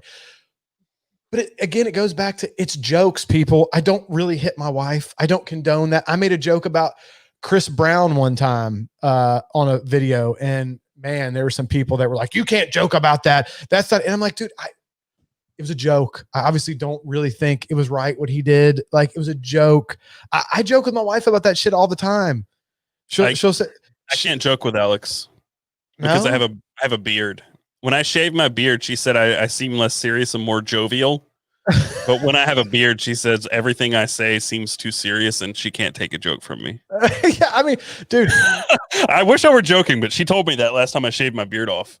Dude, I joke around my wife. My wife knows, and my wife is very like, she is had a career her whole life. She's a nurse. She's very women empowered and, that kind of person. But she also knows that I love her and I'm joking. Right. So, I mean, I'll say shit to her all the time. Just like if something happens, I'll be like, hey, what do you do when the dishwasher breaks? You smack the bitch.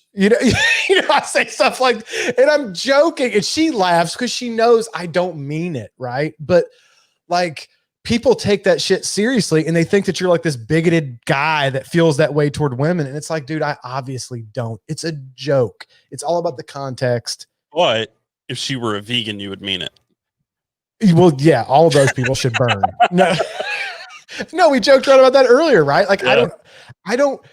agree with it, but I have cousins that are vegans and I love them to death. Like I don't dislike them just because they're vegan. I dislike the way vegans just can't wait to tell you they're vegan. That shit drives me crazy. That's like infuriating. It's like they just cannot wait to tell you they're vegan. It's like, oh my God, there's things about vegans that annoy me, but you know what? I'm sure there's things about me that annoy vegans, and that's fine. Well, that's vegan in this sense can be replaced with just about anything. Like the one that bugs me the most is potheads. Like I don't give a shit if you smoke. I don't care at all for marijuana. I hate the way it smells.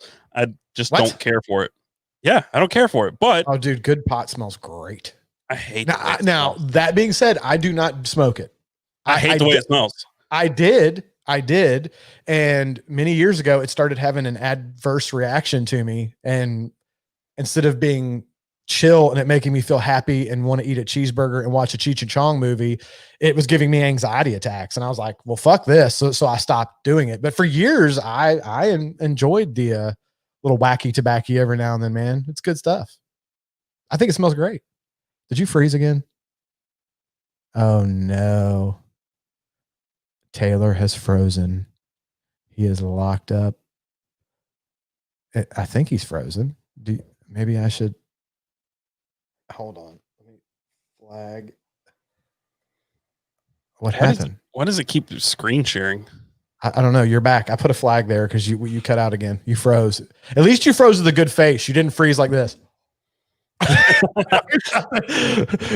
You didn't freeze like this. What I mean is like somebody's gonna screen cap that, by the way. Oh yeah, for sure. But what I mean is like I don't give a shit if you smoke. By all means, do it. I don't care if you do it around me. Doesn't bother me. Don't care. But I also don't care to know that you are a pothead.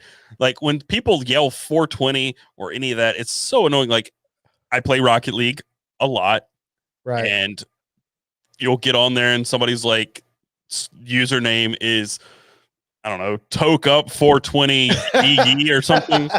And it's like, okay, this guy's gonna be annoying.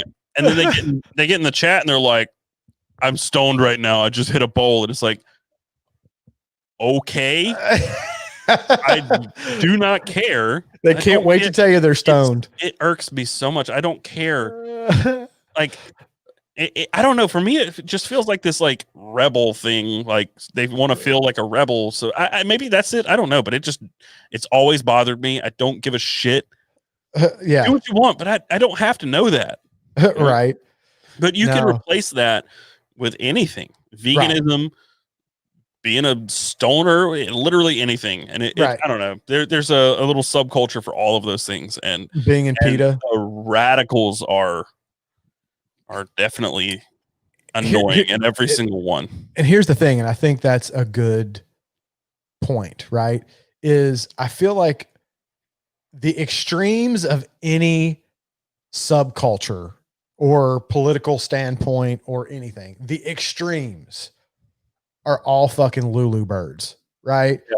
Like you can't be the extreme of anything and have a normal balanced outlook on things. That's just like, I'm not Republican or Democrat.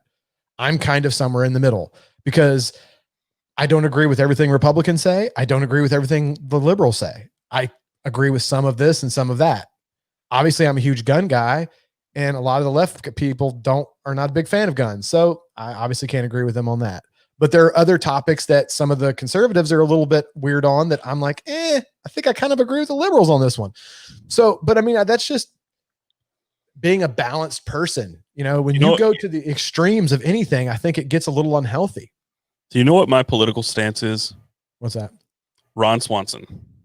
Dude, that guy's my fucking hero. Okay. That's it. That is if it. He ran for president. Oh, CrossFit. I'm sorry. I can't. That was the other one I was trying to think of and I couldn't. That was the other one when you were saying that. The only reason I mentioned that is because that was the other one when you were talking about people cannot wait to tell you they do CrossFit. They can't fucking wait. and see, coffee got the same way for a while for me. Like people were just like, I'm like, I love coffee, but I'm not going to be like drinking a coffee right now. Like, like Who fucking cares? Like, but back to what you're saying, if Ron Swanson ran for political office, I would vote for him. You know, the funny thing is that Nick Offerman is highly annoyed by how much people think he is Ron Swanson. Dude, he really is a lot like him, though. He now, is, don't get me wrong. His political beliefs are very different from his political beliefs are very different. Yeah, but he's for sure a woodworker. Oh yeah. Like, I mean, they nailed him. I mean, he loves Lagavulin. Like, that's not a joke. He loves Lagavulin. That was not part of the script for that episode either. You know that, right? Nope. He loves Lagavulin. He's a legit woodworker. Man, I just totally had a stroke there.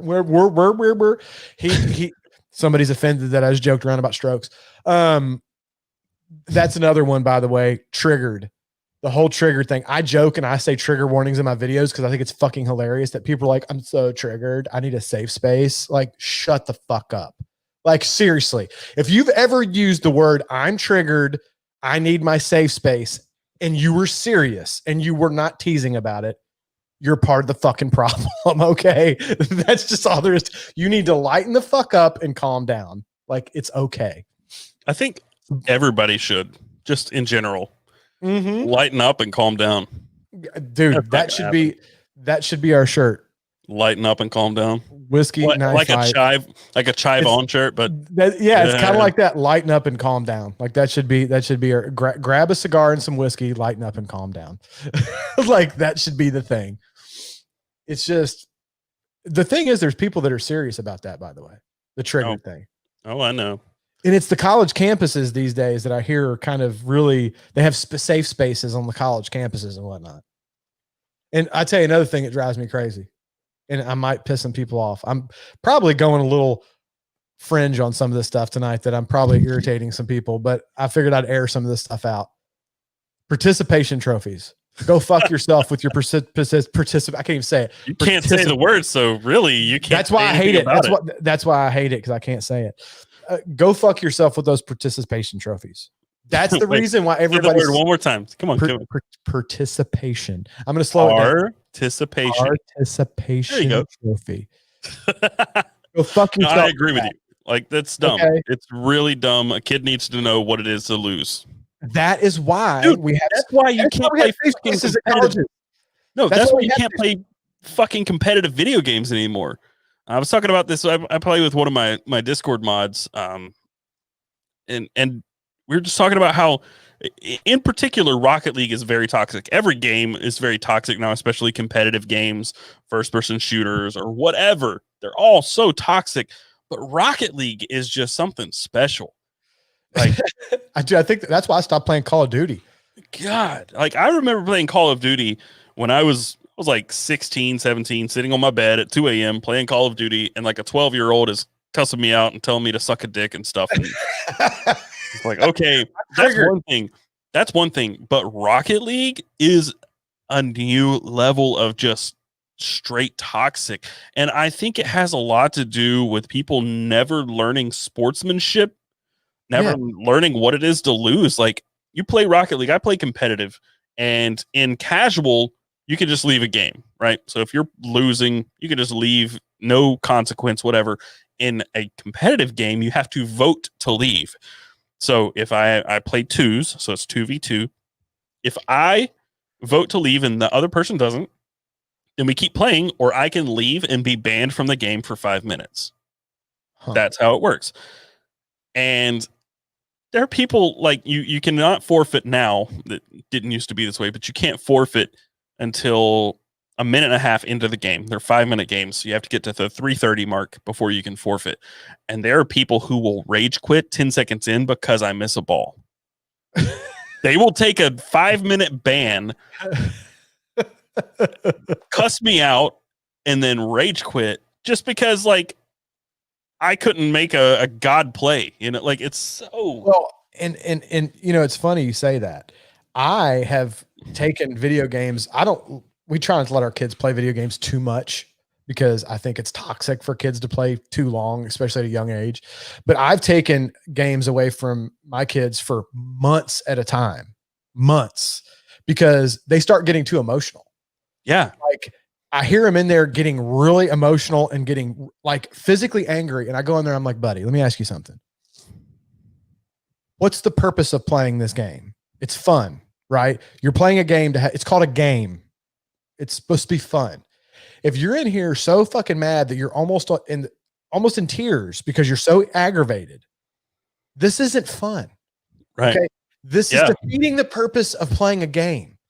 No, I walk away. Like I play video games to unwind at the end of the day. Exactly. And there are times I will sit down to play Rocket League. I play 2 games and somebody gets triggered and I'm just like, this isn't fun. And I go do something else. I'm out. I'm not going to play this. But there are times where I will get like 10 games deep and get really aggravated because I can't get a win. And it's not, from my perspective, not my fault. Because people are rage quitting and nobody can go down 1 goal without, getting their panties in a wad. Dude, it's a game, bro. Here's the thing. Because of that, I have literally taken the games and said, okay, no game for a month. And I'll tell them if I hear them getting too upset, I'm like, hey, bro, do we need to take that game away for a month again? And then it'll tighten him up and he'll kind of level off. Because here's the thing. I understand being competitive. I was a very competitive person. I played a lot of sports growing up and stuff. And I understand losing sucks and it pisses you off. But it should just fuel your fire to get better and practice more. If you get like all fucking outraged and you lose your shit, that's not focusing that energy in the right way that you should. Right. That's what losing teaches you. Right. When you get a participation trophy, you don't learn that. Right. You get rewarded for not doing anything. Oh, and that's you get rewarded for showing up, but that's not fair. That's not life. Wait until your kids get a little older. You'll hear it. That's not fair. I hear that more out of kids these days. I don't think I said that 3 times in my entire life before my dad was like, if you say that again, I'm going to get the belt. And I'm like, okay, it's all good. Everything's fair. It's all good, but like you don't do that to kids these days. And I think to a certain degree, we've been a lot softer on kids. And I think that's what's kind of making this Karen culture that we have these days is because Karen and cancel and participation trophy there's generation. Nothing wrong with losing, pissing you off, getting outraged about it and losing your temper and acting like a spaz. Like one time he threw his remote and broke it because he got so mad. He didn't play. I think that was 3 months that time I took it away when he did that. Because I mean, that's just unacceptable to me. It's okay to get irritated by losing, but you need to focus that in a positive way, practice to get better so that you don't lose the next time. Don't be a little bitch about it. Story. Don't be a cat. I will never forget the time my cousin, I went and visited them in Georgia when I was a kid.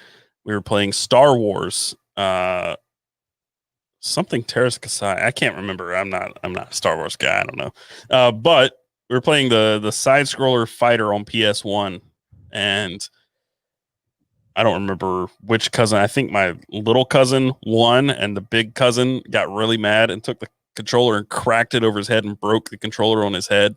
And they went into like full on fist fight mode. Like, fuck the game. I'm going to fight you in the real world, and just went at it. And I'm like,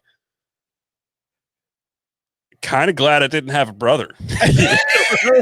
Well, dude, I think I saw a video one time of a kid that got mad and grabbed the keyboard. Him and I think he smashed it over the back of his buddy's head. I think he got like, and he fucking like WWF'd him in the back of the head with the keyboard over a game. And it's like, wow, wow, you just aged yourself. I mean, that is aggressive behavior, bro. You age yourself and you don't even know how. How? Why? You said WWF. Do you know how old WWF is? It's been WWE for like 20 years. Well, I mean, dude, you gotta remember, dude, I used to watch WWF and it was like Randy the Macho Man Savage, Junkyard Dog, Hulk Hogan before, he was 90. Like the Giant. Hulk Hogan when he was like in Rocky. You know what I'm saying? Like back Thunder Lips, wasn't that his name in Rocky? Thunder Lips. Oh, can I show you something? Speaking of, it's totally off topic, but I want to show you. Show me. We need to go to questions pretty soon because we're at 150. To be a good transition into that. somebody, I'd never heard of this guy before. I watched wrestling as a kid, loved it. I used to Just love like it when I was younger, man. It was when, dude, in like the early '80s, it was the shit. it was just one of the things that I loved doing with my grandpa. We didn't have a lot that we enjoyed together. He was a very stoic man. Anyway, somebody DM'd me this picture and said, "Is this your dad?" Because I swear to God, it has to be your dad. Whose dad? Mine. Oh, because of the face. Yeah, look at that. Now, Yeah, he went on to. He looks like my dad. He looks a lot like my dad. the hair doesn't look anything like yours. not the hair, but this is. If you take the hair off, I'm trying to like block out the hair. Yeah, I mean the facial structure is very similar. It's Playboy Buddy Rose. I don't remember him. Who went on to look like this later on. So I hope he does not stay my doppelganger as I age. Oh wow, yeah, that looks right. But as a young man, Playboy Buddy Rose actually looked a lot like my dad. Dude, I tell you who I saw not too long ago, and considering how old they are, they don't look too bad, is Ric Flair. Like, woo! Yeah, woo! I mean, don't get me wrong, he ain't in his prime anymore, but I mean, considering how old that guy is and how much abuse he put on his body with all the steroids he probably took back in the day, and I mean, wrestling is fake, but they do put their bodies through a lot with jumping off the rope, hitting each other. I mean, they still get actual injuries. For sure, they get actual injuries. He looks pretty fucking good, man, because a lot of those guys end up looking like that guy. You know what I'm saying? Like shit falls off the fucking wheels. Like it gets bad. But yeah, no, that Randy, Ric Flair still looks pretty fucking good. Pretty good. You want to start answering some questions? Yes. If you guys have any comments, questions, concerns, how you're going to unsubscribe from all of our channels after this because you're triggered. Well, it's a good thing I have a plan B. Dude, I tried to stay as kind of mellow as I could, but still say some of the things that I like to address. My plan B is an OnlyFans, because if my doppelganger can do some topless commercials, then maybe I can, survive on OnlyFans. Connor asked if I ever considered opening my own. Nope, I haven't, because I've had businesses before and it's just too much fucking drama, dude. We've talked about this in the past, and it was something we didn't touch on when we did the side hustle story or side hustle podcast episode. You do not want like a business with employees and people to manage. I do. I want help because I'm just one guy. I've had that, and it's stressful, and the overhead, like right now, my overhead is nil, right? So my only stress is making enough money for me to live. But as soon as you start having businesses and you have rent and you have expenses, then you've got to make enough money to meet all those before you even make a penny, and this shit gets stressful and it's not worth it. I'm out. Fuck it. Somebody asked what my shirt says. It says, sorry, my beard's in the way. Can you read it now? No. It says, I like whiskey, cigars, and like 3 people. I'm not one of those people, am I? One of those 3, by the way. I didn't think I would be.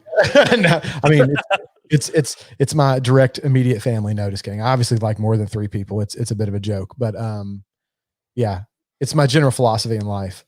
I still have not launched my shirt because I have to swap the colors. People got mad that I don't have the red stripe on the top.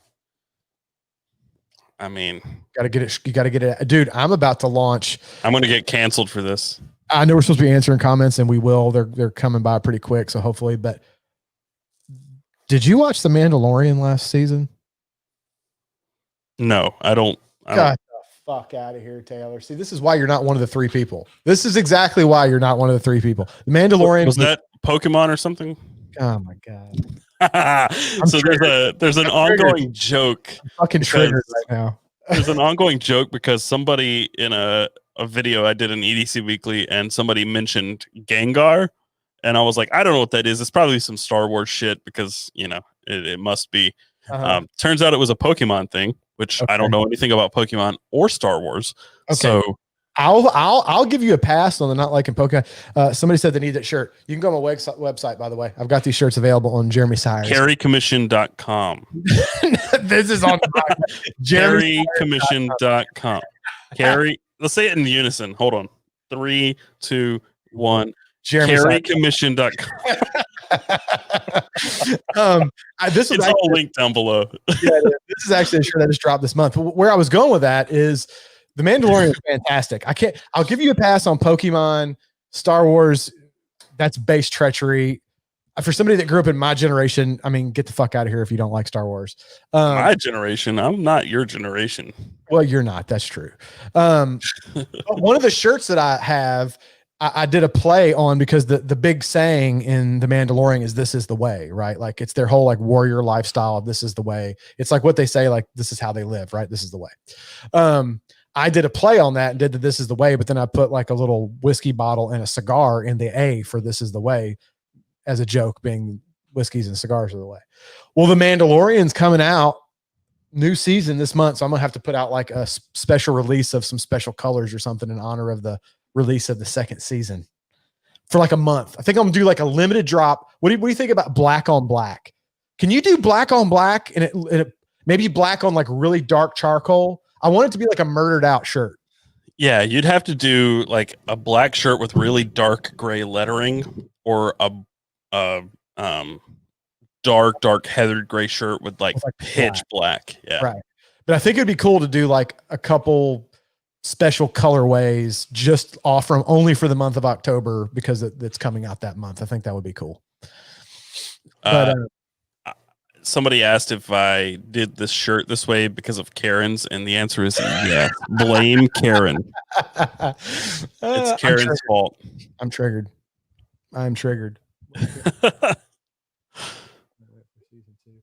See, somebody saying Mando is awesome. I agree. October 30th. Yeah, I don't know. Something about like Mandalorian was it's like the best Star Wars thing in my opinion that's come out in a while. It's so well. When I was in my early 20s, I loved the newer Star Trek movies. I watched all the Star Wars movies. I watched all of the Marvel movies and all of the DC movies. And now I can't get into any of them. I don't know what it is. I just like try watching the Mando, dude. I'm telling you, you don't really even have to know. I'm trying to think. I went old and I like crime dramas now. I'm so fucking boring. I think you could watch The Mandalorian and not know dick all about Star. It's hard for me to remove all my Star Wars. I mean, it's something about like every fucking thing ever is futuristic and laser beams and pew pew pew pew. You know, like I don't know. I got bored with that. I don't know. Somebody wants a shout out for their baby, and I'm a dad, so I have to appreciate anybody that says something about their kid. Somebody wants a shout out for their baby. I can't read it. The baby. I can't. I don't know where you are. Son of, where'd it go? Right there. Son of Russ. Thanks for keeping me. There you go. Can I get a shout out for baby Rosalie? Absolutely. Hello to baby Rosalie. Shout out for her. Little babies. I love babies, man. I got old daughter, man. You are not sleeping much right now. I know. Godspeed. Dude, me and my wife were just talking about that the other day. They grow up so quick. All of our kids are like, my youngest is 7 now. So it's like, in my middle ones going into 5th grade, which once you have kids, you'll know, man, middle school is the breaking point. Middle school is like they go into middle school being a kid still, and by the time they get out, they're like a little person, like a little adult. Like their voice starts to drop if they're a guy, if they're a girl, they're getting boobs and stuff. And they're like, shit changes dramatically in middle school. They go from being like your little kid to like, oh, this is like a little adult person. Like it's the beginning. Middle school is the beginning of the end for having a kid, right? Well, my youngest is not born yet, so you got a while. Yeah. Randall Oaks, do you like the Showtime show Dexter? Yes. I've watched it twice. Love Dexter. I never watched it all the way through. It gets slow at times, but it's such a great show. Law and Order for Taylor. Taylor likes Murder, She Wrote. No, when I say crime drama, I mean like a suspenseful like crime movie like Zodiac. You know, something that's. Have you watched Silence of is it called Silence of the Lambs? No, Hannibal. I've seen them all. Yeah. I love stuff like that. Series Hannibal. I haven't seen the series. No, You should watch so the series. The series is dark as fuck, dude. It's so dark. You should watch the series. You'd like it. I tend to fall off on a lot of series because it's something about like low budget TV series just kill me. This isn't low budget. I think this was done. I don't know, dude. I'm telling you, if you like those kind of shows, I really think you would like Hannibal, the series. You should look it up. It's on Netflix. I think you'd dig it. The first season is, I haven't gotten to the second season yet. I just finished the first season not too long ago. And gory graphic shit. Motherfuckers get eaten a lot. I'll watch it. If it's good like that, I'll watch it. I started Hinterland thinking it was going to be great. Dude, every episode is an hour and a half long and they're slow as fuck. So no, I haven't watched more than 2 episodes. Sons of Anarchy. Hell yes. It's so fucking good. Dude, me and my wife, that was one of the few. Opie, man. I still Opie is my right in the feels, man. Dude, that is one of the shows to date, still one of the only shows that me and the wife watch the entire thing together. A lot of series like we'll start and she ends up with me, and that bothers me. It's so good, and she won't watch it. She won't give it. She would, but she won't give it the time of day. Oh, dude, it's so good. She's too busy watching mommy vloggers on YouTube. No, dude. Cleaning their bathroom like once a week, and she watches them clean their bathroom. See, that's the kind of dumb shit my wife watches a lot too. But that's why I say it was a great series, because it was one of the few that me and the wife both equally. We watched it when it was live on FX. And then after it was done and they came out with the whole thing on Netflix, we watched, like, binged watch all, I think it's 8. Didn't it have 8 seasons? They have 7 or 8. I think it had 7 or 8 seasons. I don't remember. We binge watch. And let me tell you something. Binge watching gives you a new perspective on shows, man, because you see connections you don't see with those big gaps that kind of fuck up your flow a little bit. Peaky Blinders. Hell fucking yes. I love Peaky Blinders. You need to go back and watch more of it. I started watching it and I got sidetracked for some reason, and I never. But I did like so good. Vikings was a good one. Anything with Tom Hardy in it, I love. Tom Hardy is one of the best actors. He's so fucking good. He did. I need to look and see. Maybe there's been a second season of that. I think it was called Taboo. I haven't seen it. I haven't seen Witcher either, but somebody recommended Longmire and Hell on Wheels. Both of those are in my next Netflix watch list, but I haven't watched them yet. My dad loved Longmire. That actually got canceled, and I think Netflix picked it up for one last season, and they finished it on Netflix. And Mayans MC, I've not watched it. I have not watched it. I don't know. I almost feel like spinoffs don't typically have the same punch that the original. That was my worry with that one, which is why I didn't. I was a little like, man, Sons of Anarchy was such a perfect show for me. I feel like it would be hard to stand up to that. I feel like I would be disappointed. But there was somebody said Lost. I tried to watch Lost again. I watched it through the first time, and it was such a wild roller coaster the first time through. The second time through, and I don't rewatch much, but the second time through, I could not get into Lost. I think I tried to watch it with Alex. I think it was the sheer undertaking of watching Lost, because there are hundreds of episodes and they're all 40 minutes long. It's such a long show. I'm gonna look up. See if Taboo had a second season. Oh yes. I'm so glad somebody brought this up. Burn Notice was so good. I love Burn Notice was a pretty cool show. I love Burn Notice and Psych. Psych is an underrated show. It's one of my all-time favorite shows. Psych. So I'm trying to look up and see when the fuck they're doing season 2 of Taboo. Dude, I'm telling you would dig Taboo. If you like Tom Hardy, you would love Taboo. Seth Edwards says, Oris Diver 65 or Longines Heritage. You guys are getting me into watches. Oris Diver 65, because I've got one. Dude, they're both great. I think you can get a Longines for cheaper. So if you're on a tight budget, I'd go Longines. I personally like the appearance of the Oris Divers 65 a little bit better. That's just me. But they're both great. I know that I think more people would probably like Longines, especially like watch people in particular, but I like the Diver 65. I still want one. And let me show you. I want to show you that fucking Taboo. I'm telling you, when you get off of here, go home and put like a note for Taboo. I'm telling you, that was a great show, and I can't believe I forgot about it, because the first season was like a year and a half ago or something. It was a long time ago. Man, it was a good show. The bronze chronograph that I was talking about earlier in the show. I just wanted to show you guys because this is what I was talking about with Anybody else, Jeremy. while you're looking at it, does anybody else think Tom Hardy is just a legit badass? He is. Dude, that guy's he's the man. Yeah, dude. See that watch? Right that is so sick. I don't like blue dials that much, but that right there. Blue dial with the bronze and the brown leather looks great though, dude. That is great. Hot. That's such a good combo on every front. Got that double dome sapphire crystal on it too. Come on, Winter, come on. Speaking of Tom Hardy, dude, that guy's. I have that picture of Jack Nicholson in here, and then I have Churchill in here.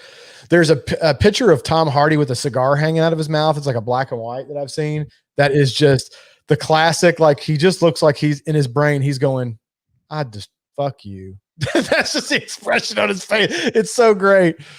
Someone said, watch Bronson if you like Tom Hardy. Yeah, I liked Bronson a little bit. Such a weird movie though. Like The Warrior is so good, but Lawless was great. Fucking great movie. Dude, they slit that bitch's throat. He didn't die. He was like, dude. Half of his dialogue in Lawless was. Just grunts. He's such a good actor. He doesn't have to talk. I feel like Tom Hardy would fuck somebody up. I feel like he's probably like a legit like. Have you seen Warrior? No, that's the one where he's a UFC fighter. I actually haven't seen that one, dude. I don't care if you don't like MMA. That movie is so good. It's a great movie. Justified. It's one of the best series of all time, dude. I love that series. I love Timothy Olyphant. I love him as an actor, but he is especially good in Justified, as well as Walter Goggins. He is especially good in Justified. I loved that show. Being from Kentucky originally, like I loved that show. There's a lot of Kentucky in that show, and it was great. No, Tom Hardy does not give a fuck though. I watched him do an interview one time, and somebody asked him about his sexuality or something, and he just like. Right in front of everybody, just told that dude about his ass. And I was like, oh shit. Like, I feel like he's not one of these people that gives a fuck. You know what I mean? He's just like, nope. We should all be more like that, honestly. Dude, I'm telling you, bro. I'm telling you. I mean, I don't normally give a fuck, but I filter myself. I give zero fucks, but I only filter myself because of like me and you have talked, because it's my livelihood. So I have to kind of give a fuck. But like on a personal level, like if you know me personally, like I just don't care. I don't get offended by anything, and I don't care if you get offended. You can go fuck yourself. So Alex has anxiety and like social anxieties, and just she can't deal with certain social situations. If somebody gets mad at her and it's something that's out of her control, she gets all bent up out about it. And I'm like, look, if somebody's mad at me, one, if I'm in control of it and they're mad at me, I don't care. But if I can't control why they're mad at me, I really don't care. Right, exactly. I really do not give a shit. Could not be bothered with it, especially if it's out of my hands. Yep. And she's just like all bent out of shape but they're mad at me. Okay. Well, yeah, I'm like, who fucking cares? Not affecting my day. Actually, speaking of Alex, she said totally different genre, but Marvelous Mrs. Maisel on Amazon is really good. Yes, it actually is a very good show. Like I saw it advertised a bunch, and I'm like, Alex, I love you. I don't know about that. Jeremy, watch it. Do me a favor. Do me a favor. Sit down with Allison and watch the Marvelous Mrs. Maisel. It's not what you would expect. What's it about? Pretty much exactly what we talked about on this podcast. Somebody who doesn't give a fuck. Oh, okay, it's a woman comedian before women were considered comedians or could be comedians, and she's very brash, very vulgar, and it's just a great show. Here's the problem: is it a period piece? Yes. Allison won't watch it. Just watch it. I'll watch it. I'm telling you, my wife has the strangest list of qualifications for shit. If people are in period clothing or it is a period piece, she won't watch it. If people have accents, she won't watch it. She has. I make fun of her all the time about it because she has this ridiculous.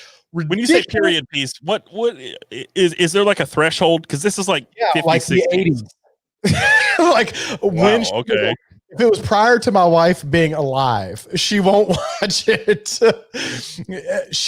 I joke around with her all the time because I'm like, Alice, she won't watch sci-fi. She won't.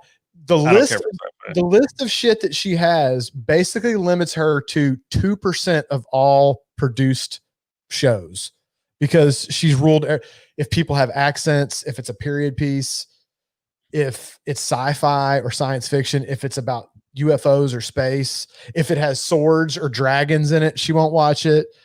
Like, it's this fucking ridiculous list of shit. Someone asked about the best Clint Eastwood movie. Honestly, I gotta go Gran Torino. Gran Torino was pretty damn good. Such a good movie. I say that about everything, but I mean, I'm kind of picky, but not really. Gran Torino was pretty good.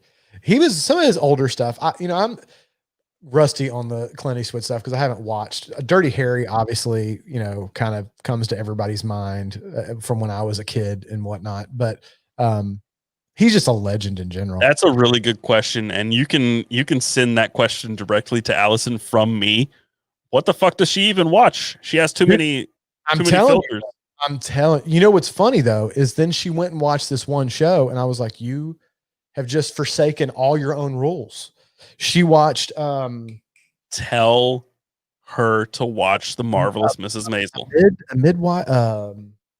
Call the Midwife. Oh, Midwife's Tale. God, Alex watches Call the Midwife. It's not Call the Midwife. It's like it's about this weird. It's like all of them have like the fucking white things back when they wore the. Handmaiden's Tale. Handmaiden's Tale. That's what it is. I don't know about that one. Alex said that was really good, but she said Call the Midwife was good too. But every single time I walk in and she's watching that, I just get like flashbacks. Just PTSD flashbacks to those boring fucking movies they made you watch in high school. Just like Anne of Green Gables bullshit. Like I can't do it, man. Randall Oaks, are you going to the Microtech grand opening this weekend? It's in NC. No, I know that they're headquartered in Asheville, but I'm going camping, and fuck no, nothing is getting in the way of my camping. I don't care if it rains 5 feet this weekend. I'm going camping. Don't just say you're going. Don't say nothing is stopping me, because in 2020 fucking meteor will hit or some crazy shit. Like this year is like the worst year. I will be in the woods stripped naked with a meteor coming towards me, and I will say, take me now, please. Okay, I'm going. Oh, thank you for that disturbing mental image of you naked in the woods. That's exactly why I'm not ever camping with you, because you just admitted to run around. I will wake up and go out this in the morning. Taylor's gonna be running around like a fucking naked cherub. I'm only nudist when I go camping. Just saying. I mean, I'm all about, kumbaya around the campfire or anything, but when dicks are out, things get weird. I'm just saying. Can Jeremy make that a shirt for jeremysires.com? When dicks are out, things get weird. It's the truth. It's a really good shirt. I'm sure a lot of people will buy it. Dude, it's the truth. Everything's good until dicks come out, and then stuff gets weird.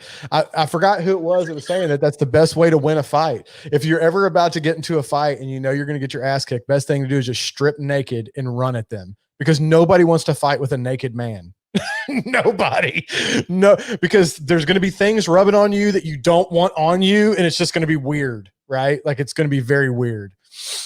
Wow, this Taint fan has really just taken on a life of its own. Dude, the Taint fan's got to be a shirt. I'm telling you, the Taint fan has got to be a Whiskey Night Fight shirt. It's got to be, man, because the Taint fan has become its own thing. Did we agree on the I Did a Thing shirt being on Carry Commission or a Whiskey Knife Fight? I don't remember. I don't remember. I mean, I feel like Whiskey Knife Fight, because you're always fucking texting me when you say that shit. But I mean, I'm not gonna take it from you if it's something you really want to put on Carry Commission. I have no idea. I need some designs on my store. I've got like 3 or 4, because I was trying to drop like a new design every month to keep people something, new and fresh to get into. I've got about 3 or 4 months worth of ideas, and then I'm going to have a real problem, because but hopefully in the next 3 or 4 months, I'll come up with more. Oh, Alex said I might fight with a naked man. Depends on how good he looks. Well, that's true. She ain't fighting with me. I mean, she might, but that's a girl. I'm talking another guy. Well, True. I mean, I guess it does depend on your sexual orientation. There might be some guys that's not going to work with. Jeremy, don't offend anybody. We do not need to get canceled 5 episodes in. That isn't saying anything negative about it. I'm just saying there are certain guys. You have to be all inclusive. You have to include everyone in your statement. Otherwise, someone is going to get offended and we're going to get canceled. That is including everyone. I'm saying there are some guys out there that would probably want to wrestle naked. And that's good. If that's what you want to do, go for it. I genuinely have nowhere to go from there. Nowhere to go. All I'm saying is it's okay with some guys, and if it's okay with you, it's good. But the last thing I want to end up is in a north-south position with a naked guy. If you know anything about jiu-jitsu, you know about the north and south position. That's not a comfortable position to be in when you're rolling with a guy that's got clothes on. Nevertheless, if he's naked. Welp, this has been Whiskey Knife. Wow, Jeremy. Always interesting with the Jeremy. It's a position when you're. Oh, I know what it is. It's not like a sexual thing. It's a. Never. I mean, like before, context matters. It depends. You made it weird. Hey, that's a great podcast, by the way. It was fun. Hey, and we only had minor technical issues tonight. Yeah, minor. Rip my data plan, but yeah, minor technical issues. Last time we did almost the whole podcast that way, though, and you said you only used a gig. Two gigs, and I have I've got plenty of it. Yeah, you said you had quite a bit. I pay enough for this business internet plan that I shouldn't have to worry about it, but here we are. But I guess that's probably a good place to wrap this up. We don't need another podcast to go 3 hours long. Is there any? No. We'll do one more question each. How about that? Okay, let's look and see what anybody's saying. This one's not going to count. You don't have unlimited, Taylor. I have unlimited data. I don't have unlimited hotspot. Mm-hmm. Oh, dude. I almost forgot. Look at this. What? Are you ready? I told you about this, but I never actually did this. You ready? Are you? Yeah. I don't think you're ready. Hold on. Let me get up here where I can see because I got old man eyes. No, you don't have to see anything. You have to hear it. Listen. Okay. Wow, dude. Wow, dude. I totally forgot. You thought I sounded like Matthew McConaughey when I said that. I don't hear Matthew McConaughey in that. No, well, okay. You said it like 8 times in a row, and I just clipped one of them. Wow, dude. Wow, dude. I sound like I don't know. It's the way I don't know. It almost sounds a little dirty. So there was another thing I told Alex I'm going to do. I didn't do it yet, but there was a time where we both said patina at the same time, and I was going to take that and stack it and make it sound like a chorus of patina and put that on one of my buttons. The patina. I still have to figure out how to incorporate that into a shirt. I got to do a patina shirt. If you guys aren't aware, we have these little soundboards that we don't use at all right now, but we absolutely should. I don't know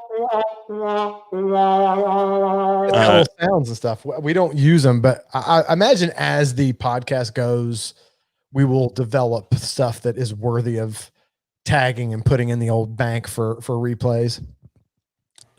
New shirt, do you patina? I think it should say I'm not old, it's just patina or something like that. Oh, dude, that's actually pretty good, bro. I was, they have the whole Bigfoot shirts that say Bigfoot. It's like a social distance champion, and it's got like the Bigfoot because like nobody's ever seen Bigfoot. I thought about having like a Statue of Liberty and having like patina champion, world champion, because I mean, come on. What has more patina than the Statue of Liberty? I mean, come on, that's a fucking huge thing. But then I was like, I don't know if that's funny enough or that's good. Taj Mahal, maybe. Was it? No, Taj Mahal's not. I don't know. I think it's just gold. It's solid gold. They shine that. I don't know what it's made of. All right, I didn't see any good questions for me. Night, gentlemen. Can't wait to begin. Hi, guys. Tuned in, guys. Drinking night. Can you podcast gear list? So podcast gear list, yeah, so I can incorporate it in the show notes, but Jeremy and I haven't really talked about like the finances of this podcast, and I didn't want to just like straight up use my affiliate links. So right, we're gonna have to figure out how to like. Yeah, we got to create a new account for everything. We got to get that figured out because we meet the threshold for monetization. Yeah, we passed that a long time ago, and we haven't monetized. Yeah, we need to monetize so that if people want to do super chats and we can. Well, I don't know with me smoking a cigar if we're ever going to be able to monetize any of the videos because apparently, even if you don't talk about the cigar, you just have it. YouTube doesn't like that now.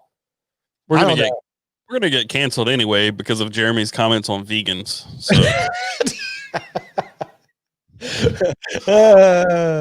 Luke Paulson, last question, asks guests. Yes. So I know that we're going to have the Bourbon Junkies on at some point. Michael Bluth from Dosif and Amer. So he wants to be on. Chad from Big Idea Design. Maybe Joe, but I think probably just Chad. I don't know. Who else was there? I think Brian from Pravada Cigar Club said he would come on if you guys are interested in doing a cigar video. Zach from Blade HQ, 100%. Have you talked to him? You think he'd come on? Yep. Talked to him yesterday. Oh, cool. So Zach from Blade HQ. Yes, I mean we probably get Talon on at some point if he wanted to do it and he's not traveling somewhere. Yeah. I mean, the sky's the limit. I mean, we know a lot of people. We can have a lot of different people on, a lot of makers, a lot of other creators. We eventually, I mean, we haven't really clarified, but I'd like to have somebody on a couple times a month, every other episode or somebody have somebody on, or every episode if it got to that point. Yeah. Because I mean there's probably only so many topics you can hear Jeremy and I talk about without getting bored. So when some of those people said they would be happy to come on more than once, like I know Michael Blue said he would come on more than once. Yeah. Unless you guys will get bored with us talking, unless Jeremy goes into north-south discussions while naked every week. Oh, somebody said wives. We should do that one episode. Yeah, Alex wants to be on. I haven't figured out the technical way to do it yet. I guess I'd need another set of headphones. I don't have a second pod mic. I've got a second pod mic, so I can run it up here and we can get Allison in here. That won't be a big deal. I've got a shotgun that we could use. Yeah, I mean, it doesn't have to be. I just happened to get one of these because when I bought them, I bought two just in case I ever needed to podcast or do a video live stream with another person here. So I just bought two when I bought mine. It's been weird flex, but okay. But no, that wasn't. They're cheap. That's a great thing about these. They're cheap. I don't want to be on LOL, but I will. You actually literally asked me to be on last time. Let me tell you something. It's far worse for me and Taylor for you guys to be on than for you guys because all you guys are going to do is air out all our shit. There's no downside for you guys. You guys will be cool. People will like hearing from you. It's all the shit. Everybody will side with you guys, not us. Yeah, exactly. On everything. It's all the shit people will find out about us that we don't say that our wives are going to call us out on, and we're like, damn it, shut up. That's why I have a mute button on the switchboard. That's very true. Very true. No, I didn't, Taylor. Yes, you did. And you begged me for like 3 years to be on Untethered, so it's going to happen. I think it'd be fun. I think that'd be a fun episode to have the wives on one at some point. Yes, I agree. What do you have going on right now, Jeremy, this week? And the coffee video that I mentioned last week will be out this week. I've been dragging my feet a little bit on that, just getting some stuff done. But I'm doing that coffee. I'm telling you, you're going to be stoked about this coffee machine, man, because I know you're a coffee guy. So it might be something you're interested in for a home espresso machine. But I got that. I think that's about it because that's going to drop this week. I've got a leaf and barrel coming, but that probably won't be for next week. So we'll have, dude, real quick, the leaf and barrel results were crazy. Like I thought I put 3 because I let the Patreons vote on the leaf and barrels, what the pairings are. And the results were very surprising. It was very surprising. The thing that I thought was going to for sure win didn't win. So it'll be interesting to see that coming forward. Anyway, I see a theme going on here. What's that? You were wrong with your blind bourbon test. Totally wrong with your coffee blind test. Yeah. And wrong with this leaf and barrel poll. Dude, I caught some shit about that coffee blind taste test. Well, not really shit because I brought it up in the video, right? But a lot of people were like, man, that wasn't a fair test because that fucking drip coffee pot you used is not like, it's not a drip coffee pot. I mean, it is, but it's like a $300, like it's a specialty coffee, specialty coffee, SC, whatever the acronym is. There's a Specialty Coffee Association of America, SCAA. Right. Yeah, it's a super bougie drip coffee pot, and they're saying that makes coffee 100 times better than like a fucking Mr. Coffee flat. And which is true, because most Mr. Coffees don't get up hot enough. They get the water temp to like 180, not 195 to 205. That one you can actually tweak your temperature to whatever you want, just like pour over and stuff. So right. I said that in the video, but it's a drip coffee pot I have. So maybe one day I'll redo it. I'll go out and buy like a $10 Krups or Mr. Coffee and do it with that and see if there's more of a distinct difference. But in any event, the coffee video is coming out this week. For you guys that asking about these shirts are on the website. I got no, well, never mind. That's it. Yeah, but there'll be more shit coming, but we'll have another podcast by then. For me, I did an unboxing of this custom knife earlier this week, which I can't do it. Oh God, it's so. Oh my God, dude, it's so tight right now. It'll break it. I did an unboxing of this, which is the Wear Knives Lucas. It's such a good. I'm not doing another best MEDC video this week. I was trying to squeeze one in, but I'm going camping and I haven't been in 2.5 years. And I told Alex today, I'm like, look, I just want to enjoy this experience. And if I'm rushing to get a video done Friday morning, I'm going to hate all of Friday. And then Saturday is probably going to rain all day. And then Sunday we're coming home. And I was just like, I'm not doing that. Well, I mean, if you rush a video, it's also not going to be as good. Right. So it's best just to hold the phone back and wait. I'm sure people understand that everybody needs time off. Yeah. So in lieu of that, I have another vlog coming out on the Taylor channel, probably tomorrow or today. If you're hearing this on the audio version, I have a vlog this weekend that I'm going to do with Eleanor's first trip camping, which I think is going to be a lot of fun. I really do. And then I have my camp EDC. So my camping EDC, which in my mind is really bizarre because what I carry when I'm camping is not EDC. It's not every day. It's just what I'm carrying when I'm camping, but it's been requested a ton for camp EDC and workshop EDC and like what I carry in different situations, which technically in my mind, EDC should be what you carry in all situations because it's the gear that's best suited for all situations. But people ask for it, so I'm going to do a video on it. So if you're interested in what I carry while I'm camping, that'll be up on the channel next week. Sorry, I was swishing. It's hopefully you don't have to. Spoiler, it's DEET. Yeah, right. It's lots of DEET. Hopefully there wasn't. Dude, it's supposed to be like in the 60s while we're camping. I'm so excited. And I this is camping with an asterisk. Okay, big asterisk. We're going to a campground that has bathrooms and showers. That's glamping. It's okay. It's not camping, but we didn't want to go hardcore for Eleanor's first trip. Here's the thing. You get a full pass in my book because you're taking a kid. Like if you were going with you and one other guy and you guys were going to glamp, I'd be like, quit being bitches, go camping. But if you're taking kids and wives, unless your wife is really into that kind of thing, which some women are into, like the deep, what do they call it? Primitive camping. But some are not. Like my wife's not into that, right? She's like, I'll go camping, but I need some fucking luxuries. Jeremy's idea of camping is sleeping in his bed and just spending the day in his backyard. My idea of camping is like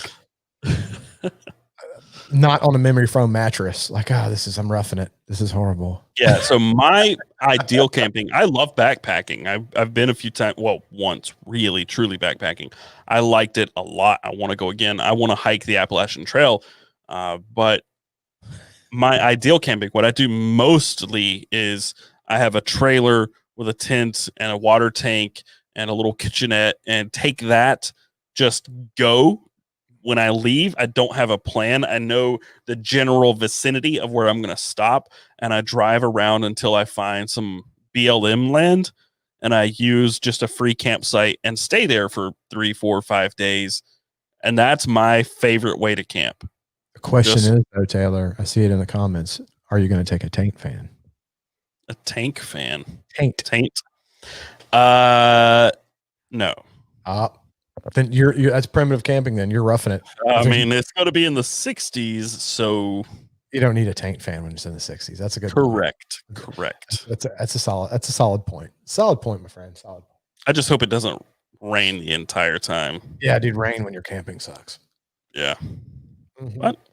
But I think that's about all I've got going on. I think I'm going to put these up in the store pretty soon. Switch the colors so we don't have any Karens going freaking out in my email, my inbox. Oh, you will.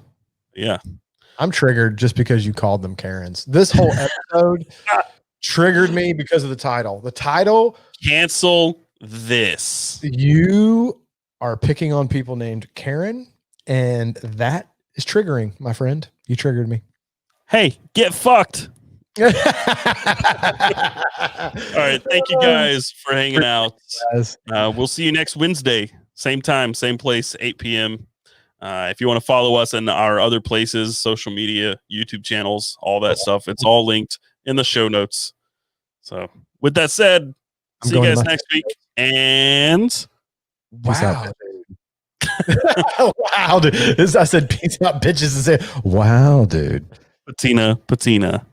Oh, yeah. I got to close Patina. with that. Patina. Wow, dude. Good night.